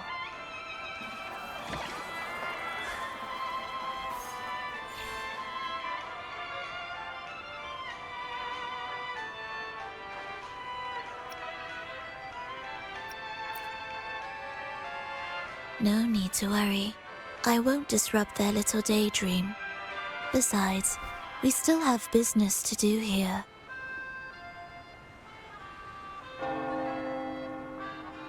Now that you know what makes the Sentinel so unique, you should know we seek the same thing. That extraordinary resonator. How about I share a little story with you?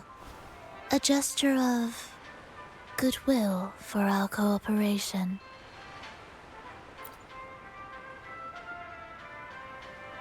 Now, patience is a virtue. A story is best enjoyed with a captivating performance, and this stage is perfectly set for it. We're simply spreading the truth through a tale. I'm certain it will pique your interest. So consider this a heartfelt invitation to you and your companions. Join us. Pour your essence into this endless play, and use your humble strength to defy the raging current of fate.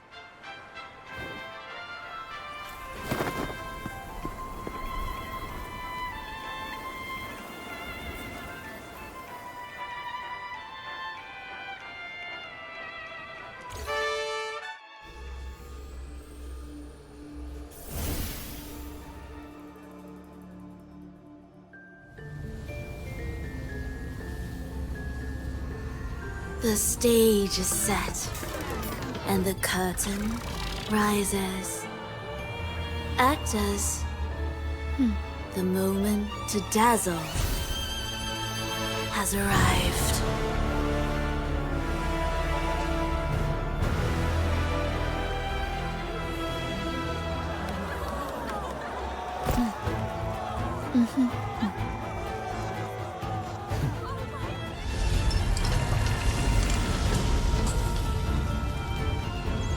The magic is ready to unfold.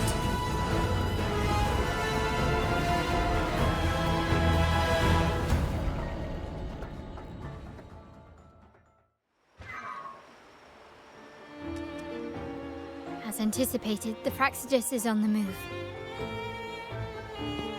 Now, remember the rehearsal we did yesterday? All our preparations have led to this very moment. She intends to use those Lycorises to summon and control the Tacit Discords. If we destroy the Lycorises, we can neutralize them. Everyone is in position. We'll manage the West Plaza. Phoebe is stationed at the East Plaza, keeping an eye on things. The main stage is all yours for the grand performance.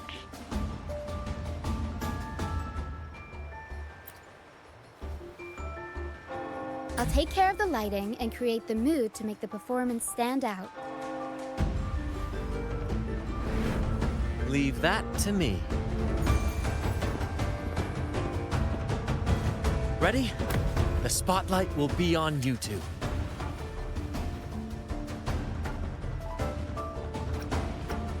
The curtain has been lifted. We can't keep our audience waiting. Then... Ladies and gentlemen, the grandest and most spectacular performance of the Carnevale is about to commence. Let us give a warm round of applause as our actors now take the stage. An unending darkness cloaks the kingdom as monstrous beasts ravage the land. The Holy Maiden has been captured by the Demon King, and chaos descends. But lo, two valiant heroes step forth, accepting the minister's quest, vowing to vanquish the beasts and rescue the Holy Maiden.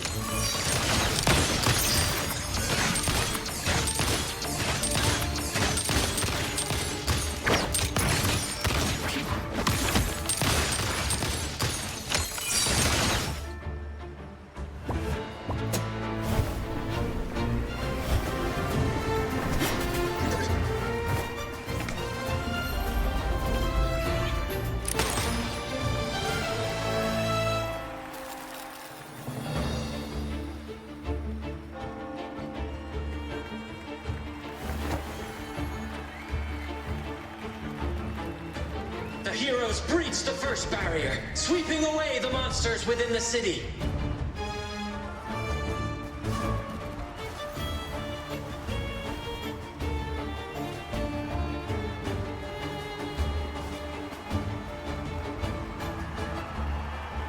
Now, they advance toward the Demon King's castle, where peril awaits at every corner.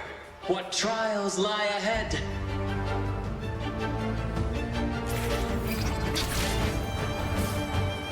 No wall can deter these free spirits.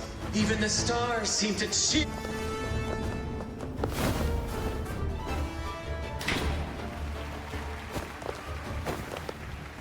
Exercise caution. New enemies have appeared.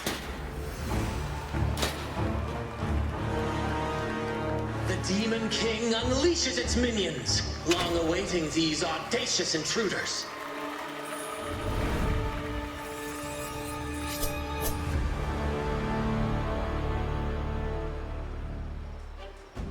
Quickly and swiftly. The stage is set. Running won't save you.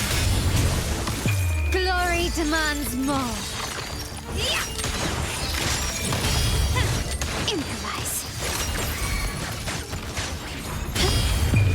A new era awaits. Don't confront them head on.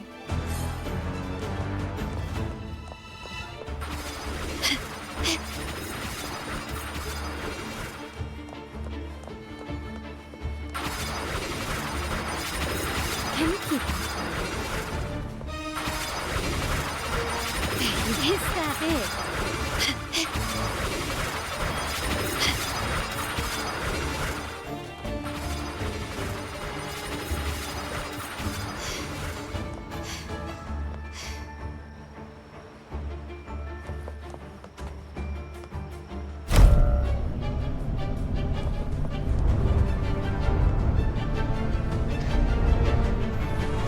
A fierce assault, intent on crushing the heroes and grinding them to dust.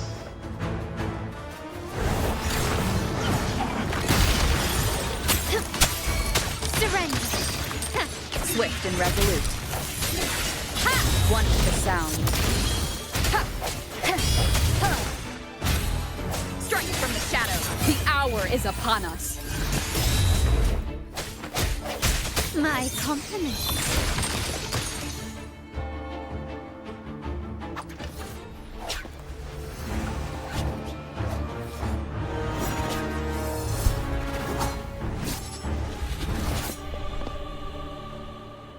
Watch out! Now! A sudden twist unbalanced the heroes. Then at this crucial moment, a mysterious figure enters the fray. A divinity sent emissary? Or a spirit from the shadows, perhaps?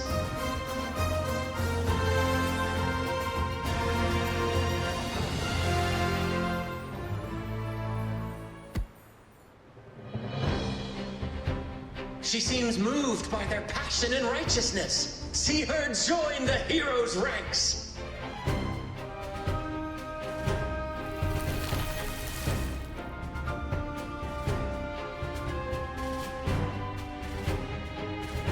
Ah, how delightful. I await your shallow, bated breath.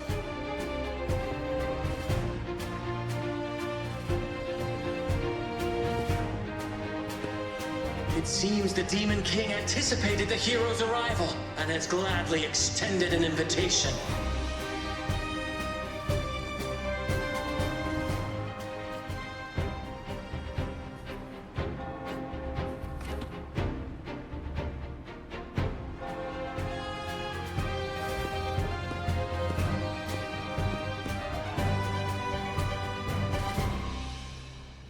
With unyielding determination, the heroes accept the challenge.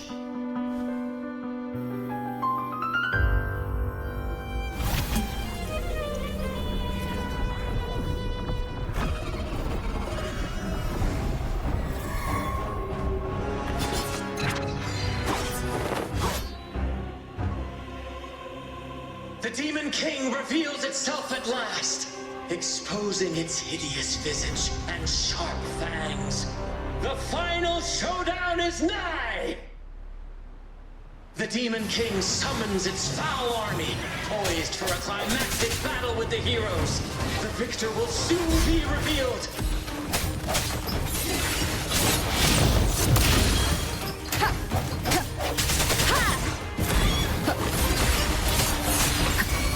Aerial stance. I'll warm up the crowd. Help me, Reverie. Tornado influence. Mamma mia, Avanti. Figure unexpected. My compliments.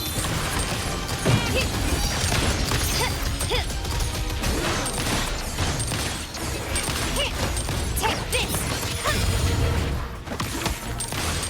You will yield. Glory demands more. Amidst the clashing swords and the cries of the minions, the heroes face the Demon King.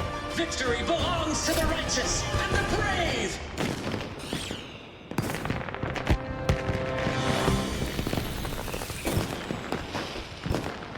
And now, we await the Holy Maiden's return. And so we arrive at the happily ever after, yes? But we do not live in a fairy tale. There is no playwright to script a happy ending for us. What lies behind the curtain is but a cruel jest, a dark satire.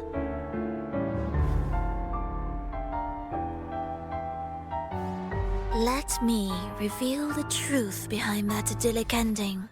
The Holy Maiden has long succumbed to darkness, drawing power from a heretical force and leading her people into depravity. And the minister, having uncovered this truth, has vowed to root out this corruption himself.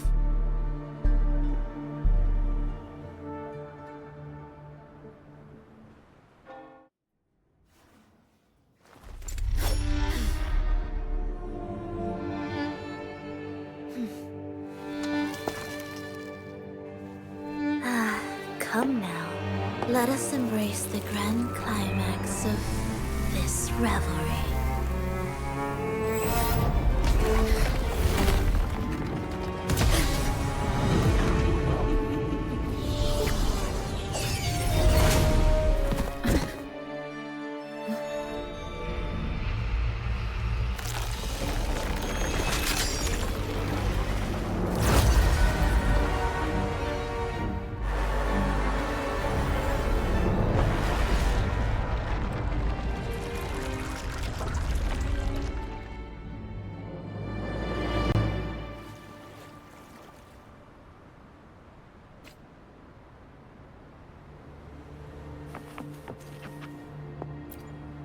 Seems we've received another invitation.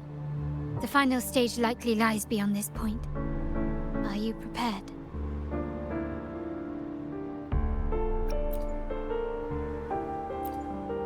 Seems we've received another invitation. Don't worry. Brant will manage everything within the city and make sure the performance proceeds smoothly as planned. Let us proceed to meet that Fraxidus overseer and deliver a flawless performance for the Carnevale.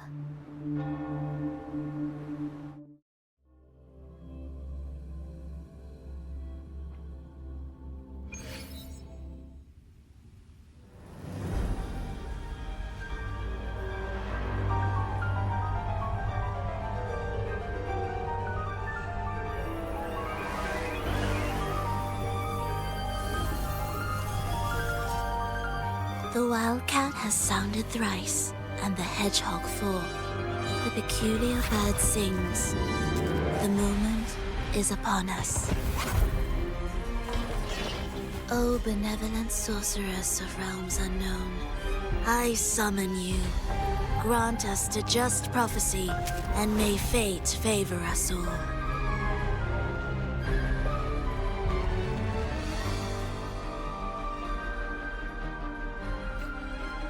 The night veils the world in darkness, while the feast captivates all.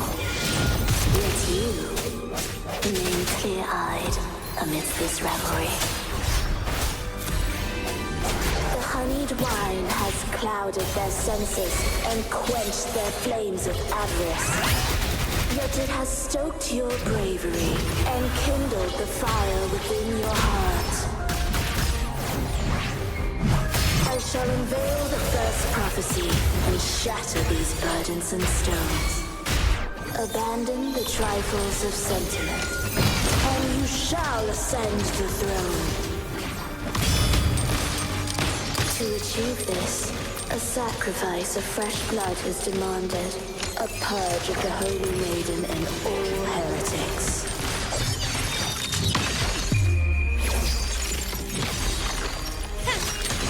My king, what halts your advance? You have already tainted your feet in the river of blood. There is no retreat. The path born of injustice must be fortified with further transgressions. The soul must be steeled in bitterness. Thus, I unveil my second prophecy to dispel all illusions. No mortal shall inflict upon you even the slightest harm. And assuredly, you shall find favor with your people.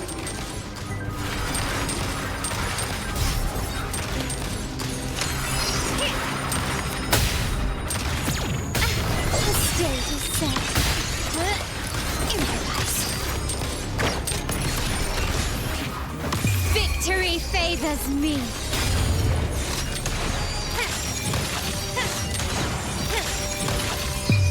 A new era awaits.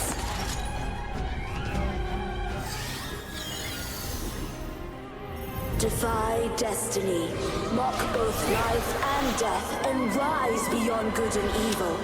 Abandon all doubt and grasp at unreachable hopes.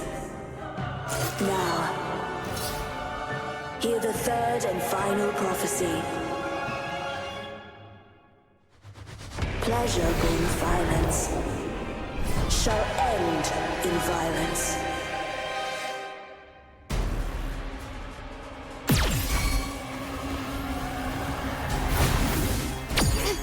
Swift and resolute.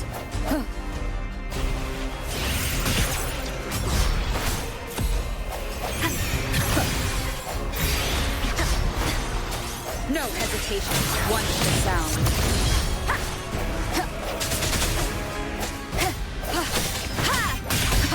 I sense your weakness. My compliments. Surrender. Still recognize me. Running won't save me.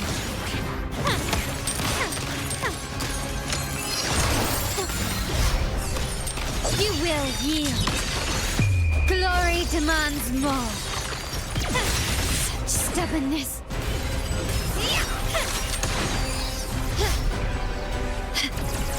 Is that it? Can you keep up?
Is mine.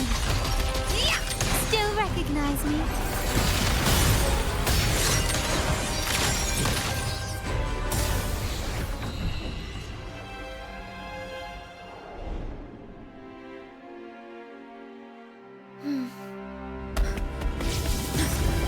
What a pity. The prophecy says the king will not take his final bow in this act. Reality beckons. Have you glimpsed the truth in this dream? 2 prophecies fulfilled, but the third? I await to see how you will rewrite it.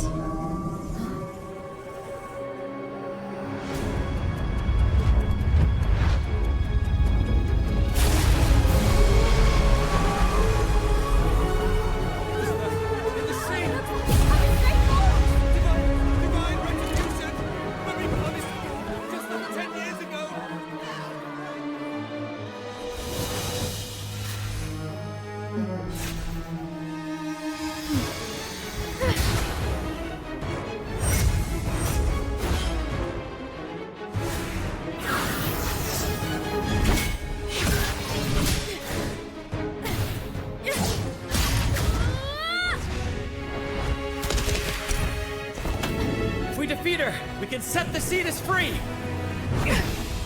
We'll give this performance the perfect finale!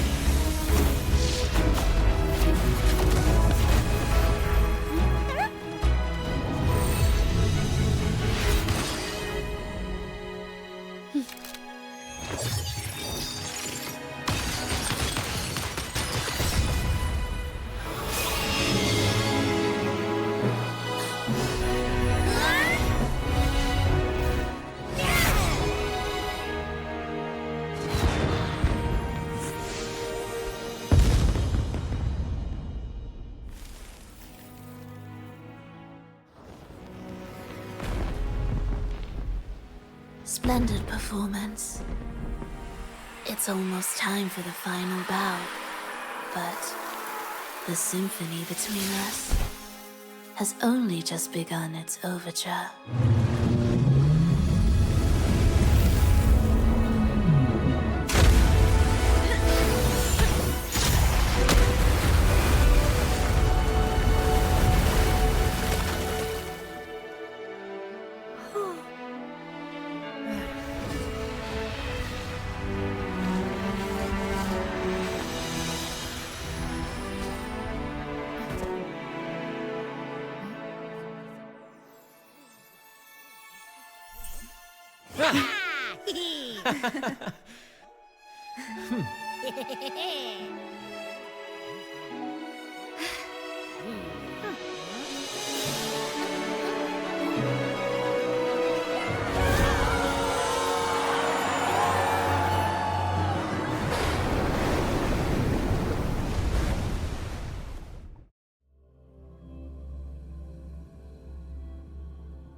You should take center stage for the final bow. Hear that? The thunderous roar of applause. Ah, it has been far too long. This is the true essence of the Carnevale. At last, the crisis has been resolved.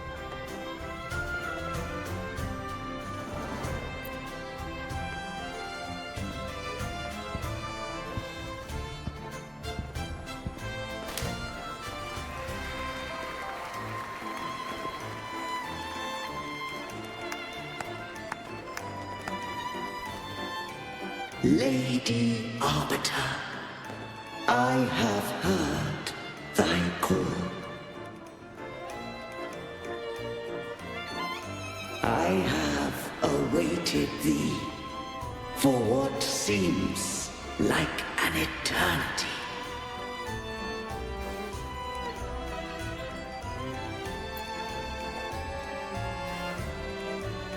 Lady Arbiter, I am ensnared.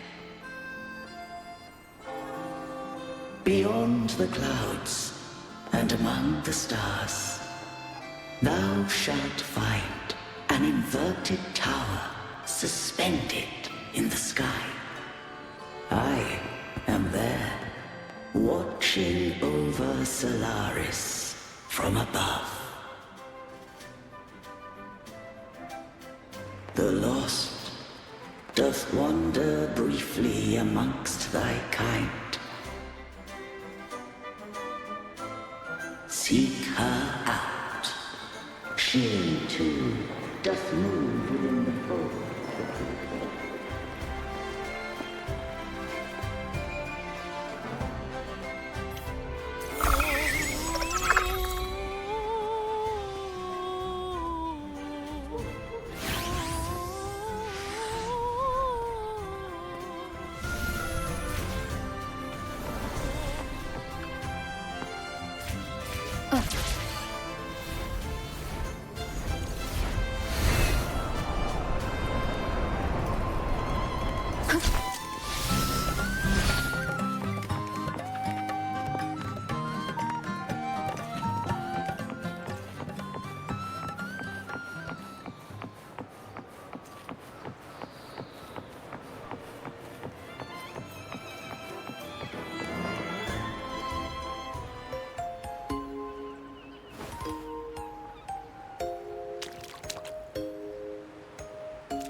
The next move is... Am I getting this right? It feels a bit off.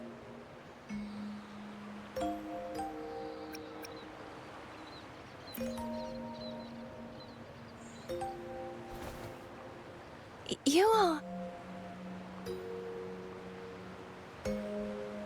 No, never mind. Anyway, your performance was splendid.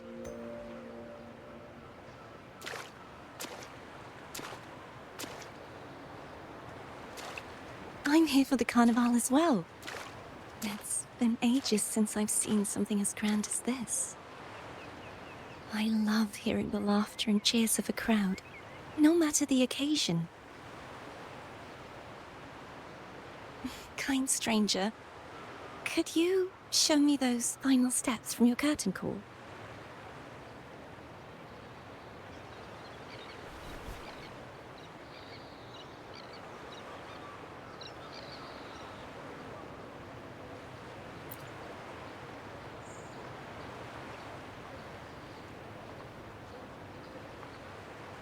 I'm sorry, but I can't stay here any longer. I must return.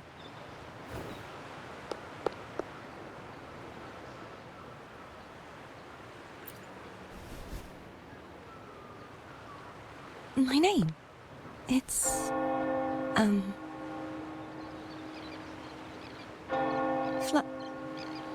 No. I'm Cartothea. Yes, that's right. Cartothea. Farewell, Laureate. I hope that someday I might stand on stage with your troupe. Are you all right? Some family members mentioned you were speaking to a wall. I'm worried you might still be under Frivola's spell.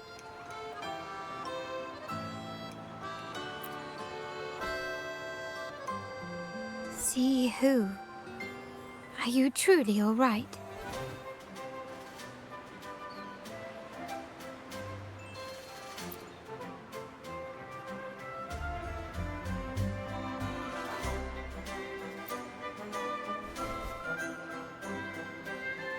Cartothea. I'll make a note of it. If she was indeed here, she is likely still in Ragunna. I will have my family start searching.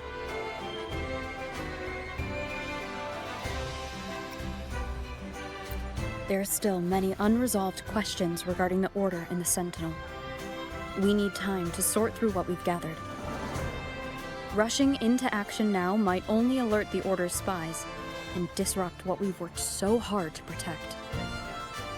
You're right. Cartothea. I will have my family find out more about her. If we find out anything, I'll contact you, and we can discuss our next steps together.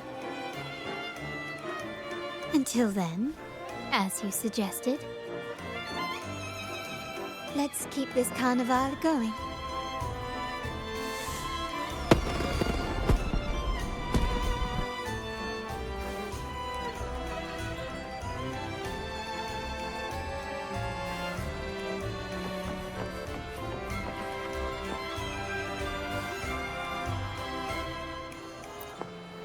Cartothea.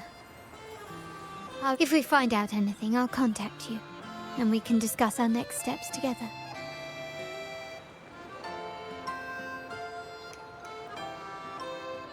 Let's keep this Carnevale going.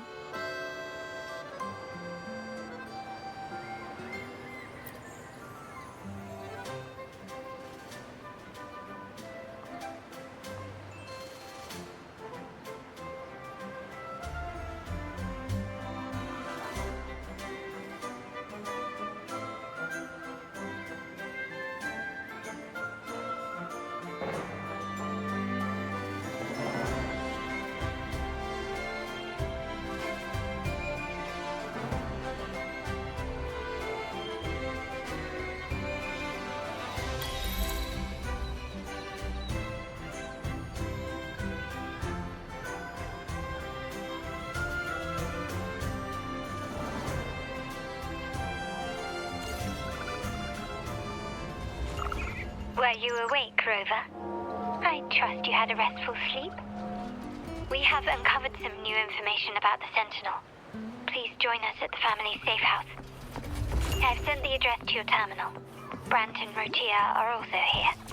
We are awaiting your arrival.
Raise your glasses! Shout it loud, friends!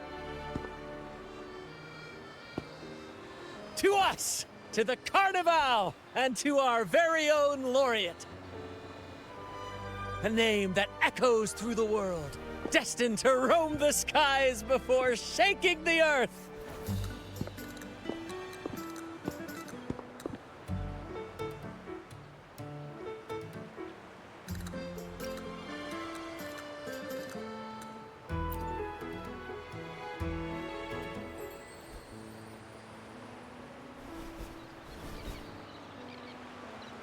Don't be fooled by how he looks.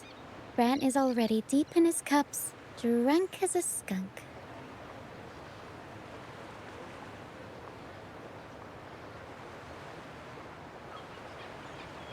Oh, let him enjoy himself. The taste of victory is still fresh, and after such a battle, we should celebrate to the fullest. Drink your fill, everyone. This round's on me.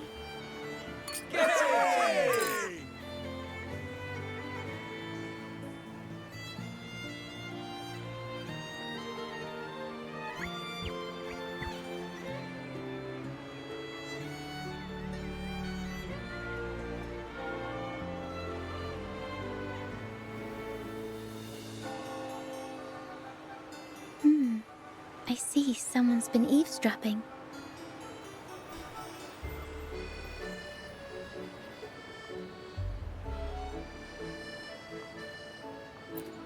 A devout acolyte wouldn't enter such a place without a good reason.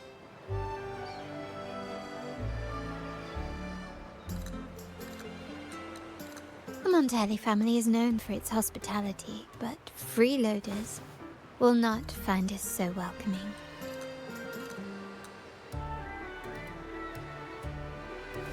Friends, let's keep the mood lively.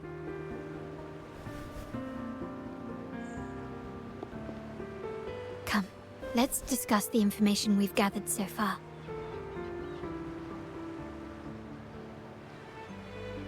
During the Carnevale, you heard the Sentinel's voice and found a girl named Carlotta.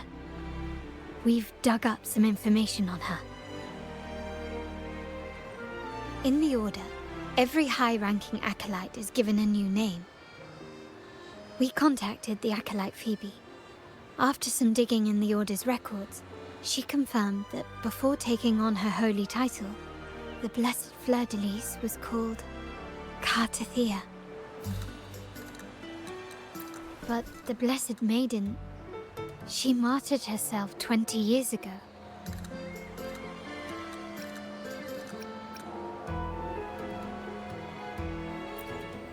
The family will uncover the truth. The only remaining clue is the inverted tower you mentioned hearing about from the Sentinel. But even that feels elusive. Judging by your expression, you must have discovered something new, right? Do you recall what we learned from the stained glass in the tower ruins? There were two divinities at the dawn of Rinascita. If one refers to the Sentinel, then the other, who could stand alongside them, might be the Threnodian. The two are undoubtedly linked, so uncovering one could lead us to the other. Remember Gilberto from the Phasalia family? It took a lot to get him to talk, but we finally got some information from him. As he tells it, the Phasalia family's long-revered deity is none other than Leviathan, the Threnodian from the sea's depths. It's hard to believe, I know. But recent events have only reinforced what we discovered from the stained glass. The Phasalia family has been on this island since the founding of Rinascita, so their worship of the Threnodian may have persisted for centuries.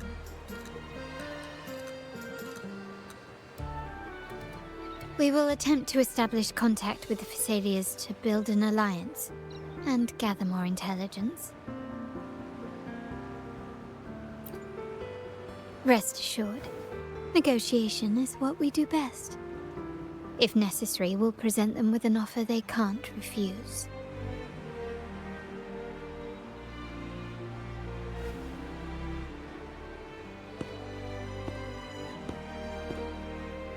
Excuse me for the interruption. Greetings, esteemed guest.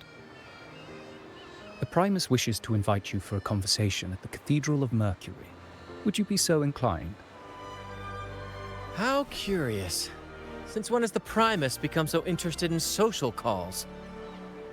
It could very well be a trap. I'm merely conveying the Primus's invitation. The choice is yours.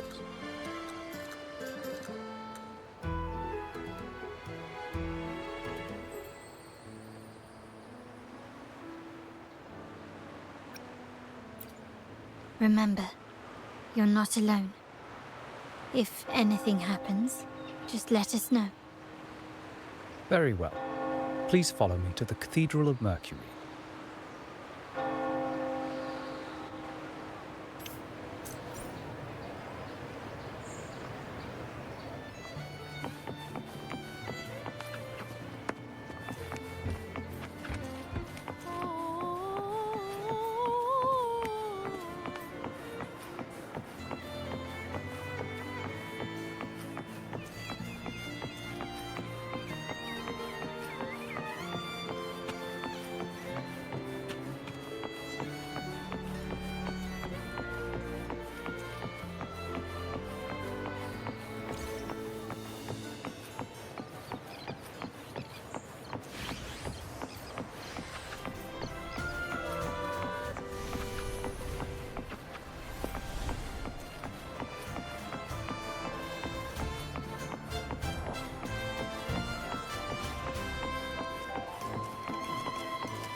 Never before have I seen a day so steeped in both shadow and light.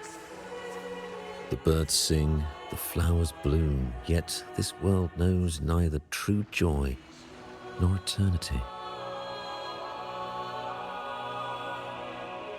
Come closer, righteous one. There's no need for hesitation. I am Fenrico, the Primus of the Order of the Deep. Your deeds have reached my ears, and I have long wished to meet you. Alas, the burdens of this world delayed our meeting until now. I beg your pardon for the wait. Please accept my respect for you. You and your troupe have shown great talent and ambition, breathing new life into Ragunna. I ask you to deliver this message to your companions. From this day forth, the troupe shall have permanent rights to perform within the city.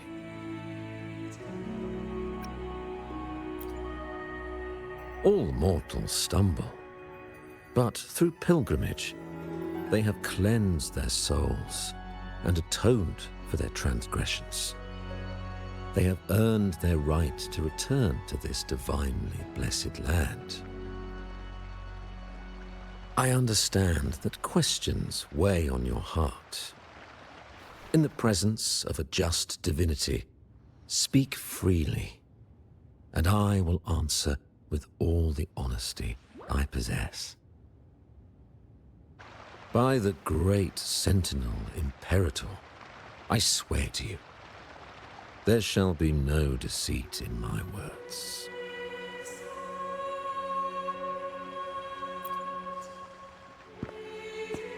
You have walked a path similar to theirs. Indeed, you have the right to meet them. However, due to the Dark Tide 2 decades ago, the Sentinel's body was gravely wounded and remains in a state of recovery.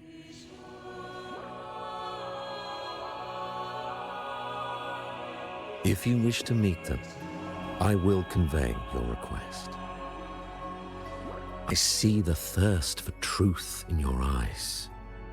It is clear that doubts still linger in your heart. Please, voice your concerns. Fleur de Lis. She was the emissary of the Sentinel, and we are grateful for her contributions.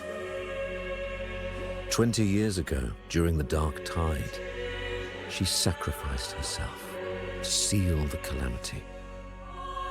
She fulfilled her duties in this world and returned to the divine embrace.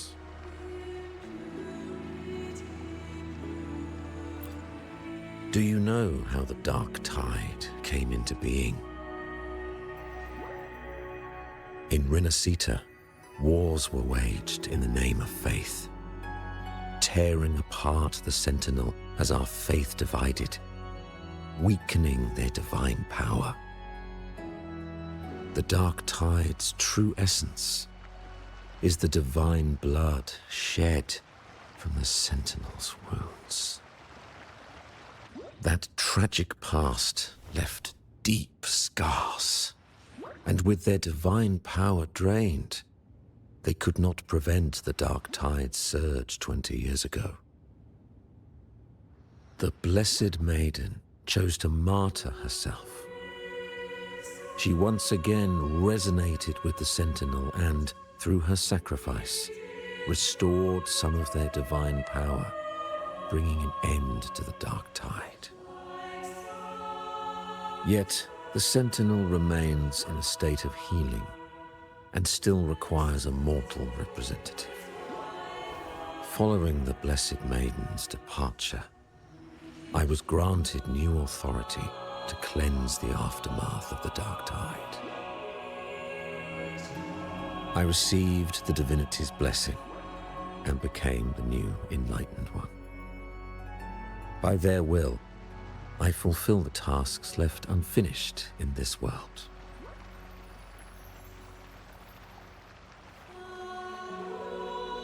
Therefore, we must unify all beliefs, ensuring the purity and unity of our will to prevent another tragedy.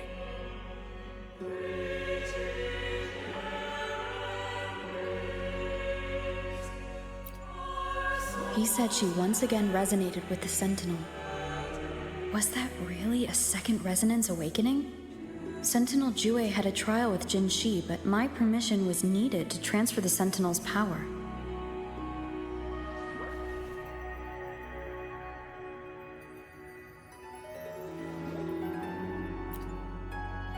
I swear, my words are without deceit.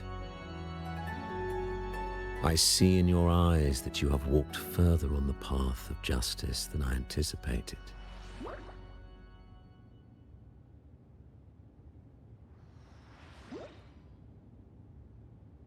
Oh, dear Sentinel, please forgive my transgressions. The Dark Tide brought us a blood-stained lesson.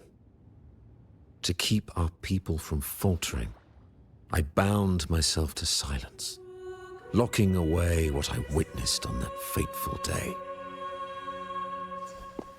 Fleur de Lis, the unrighteous, deceived us all. She was not the Blessed Maiden chosen by the Sentinel. The true Maiden has yet to reveal herself.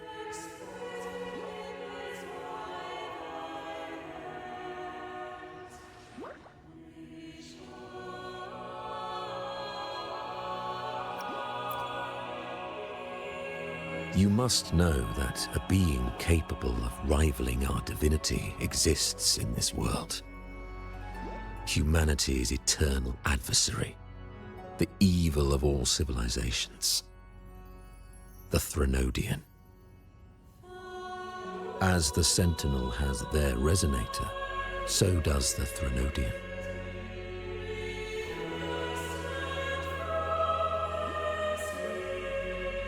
Fleur-de-Lis was shaped, both body and spirit, by our ancient enemy. Her actions were intended to plunge this city into fear and chaos. This is the truth I witnessed. Fleur-de-Lis was the Threnodian's resonator.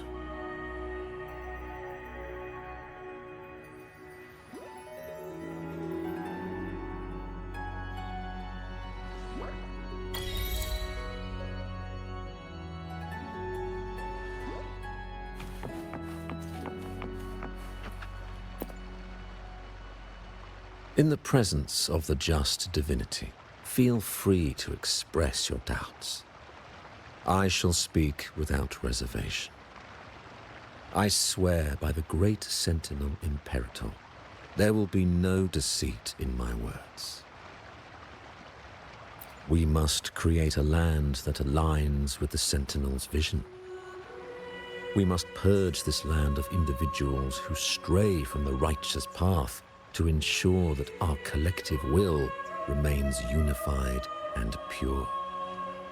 However, we honor the deeds of Napoli II, the founding Primus, and offer those who have strayed a chance for atonement. The pilgrim's sail follows Napoli's path. He too once endured this arduous journey, yet emerged victorious, earning an audience with the Sentinel. The trials are not mere sufferings, but steps toward redemption. The penitent who confront the trials with sincerity will be allowed to return to the Divine's embrace.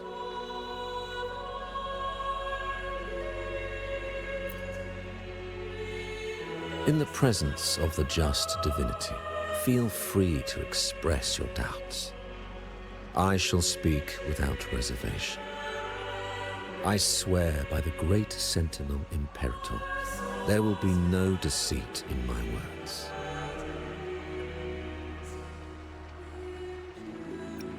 Unity is our shield, bound by the law of eternal continuity. Though we revel in the joy of the Carnevale, we must also be vigilant. For division is a chronic disease plaguing this city. The growing indulgence among our citizens has already invited divine punishment. We, as stewards of divine will, must guide the people, erecting barriers of reason against the floods of passion. This is the only way to withstand the ever-changing tides.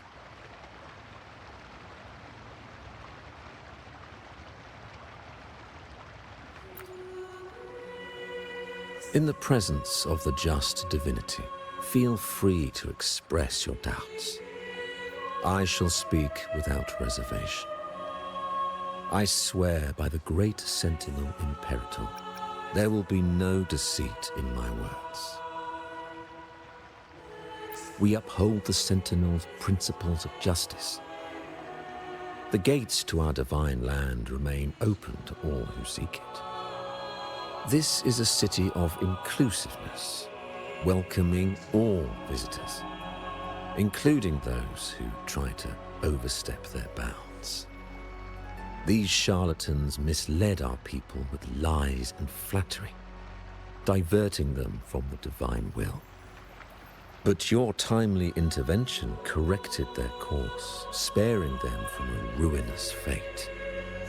Once again, I offer my sincerest gratitude.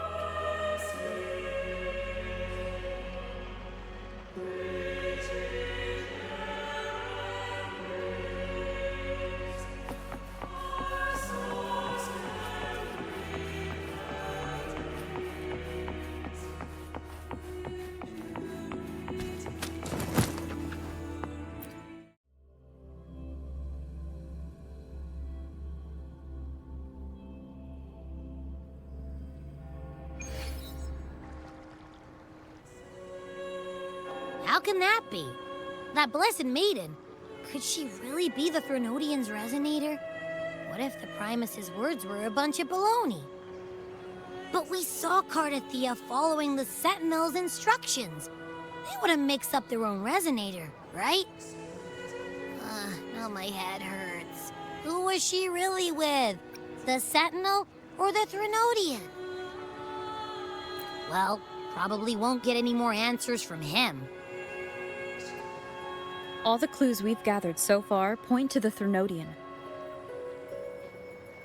And the Phasalia family worships the Threnodian. We'll have to wait for Carlotta to arrange an audience with them. Something tells me this Carnevale is just the beginning. There's more ahead. I'm sure of it.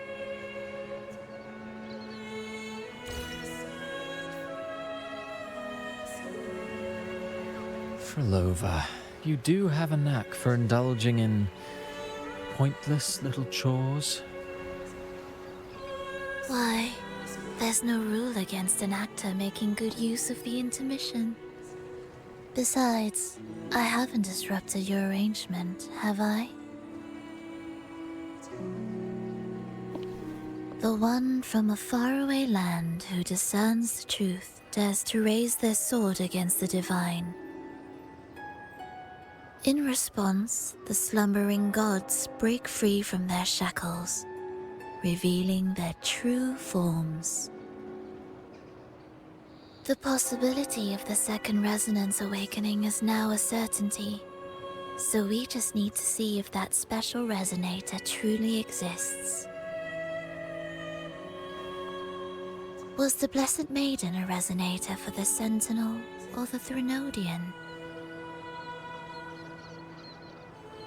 Or both? If so, oh, a resonator capable of wielding both powers. I am eager to see how this story ends. Cristoforo, if you don't want to spoil the next act, I might have to give your carefully crafted plot a little nudge. Speaking of which, that rover shines brighter than anyone else in your play. Do you find her interesting as well? Phrolova, it seems we walk different paths. I don't share your fondness for that sort of puppet theater. I merely place the characters on their stage and they act out their fates, driven by their own volition. To remain courageous amidst absurdity. To pursue a spark of divine grace. This, to me, is the truest essence of humanity. Don't you think? Even the most pristine cadence of death pales beside the untamed, fervent, and tenacious spirits of the living. In their journey, they resolutely overcome all obstacles. They pursue, they tear, they burn, simply because they desire to.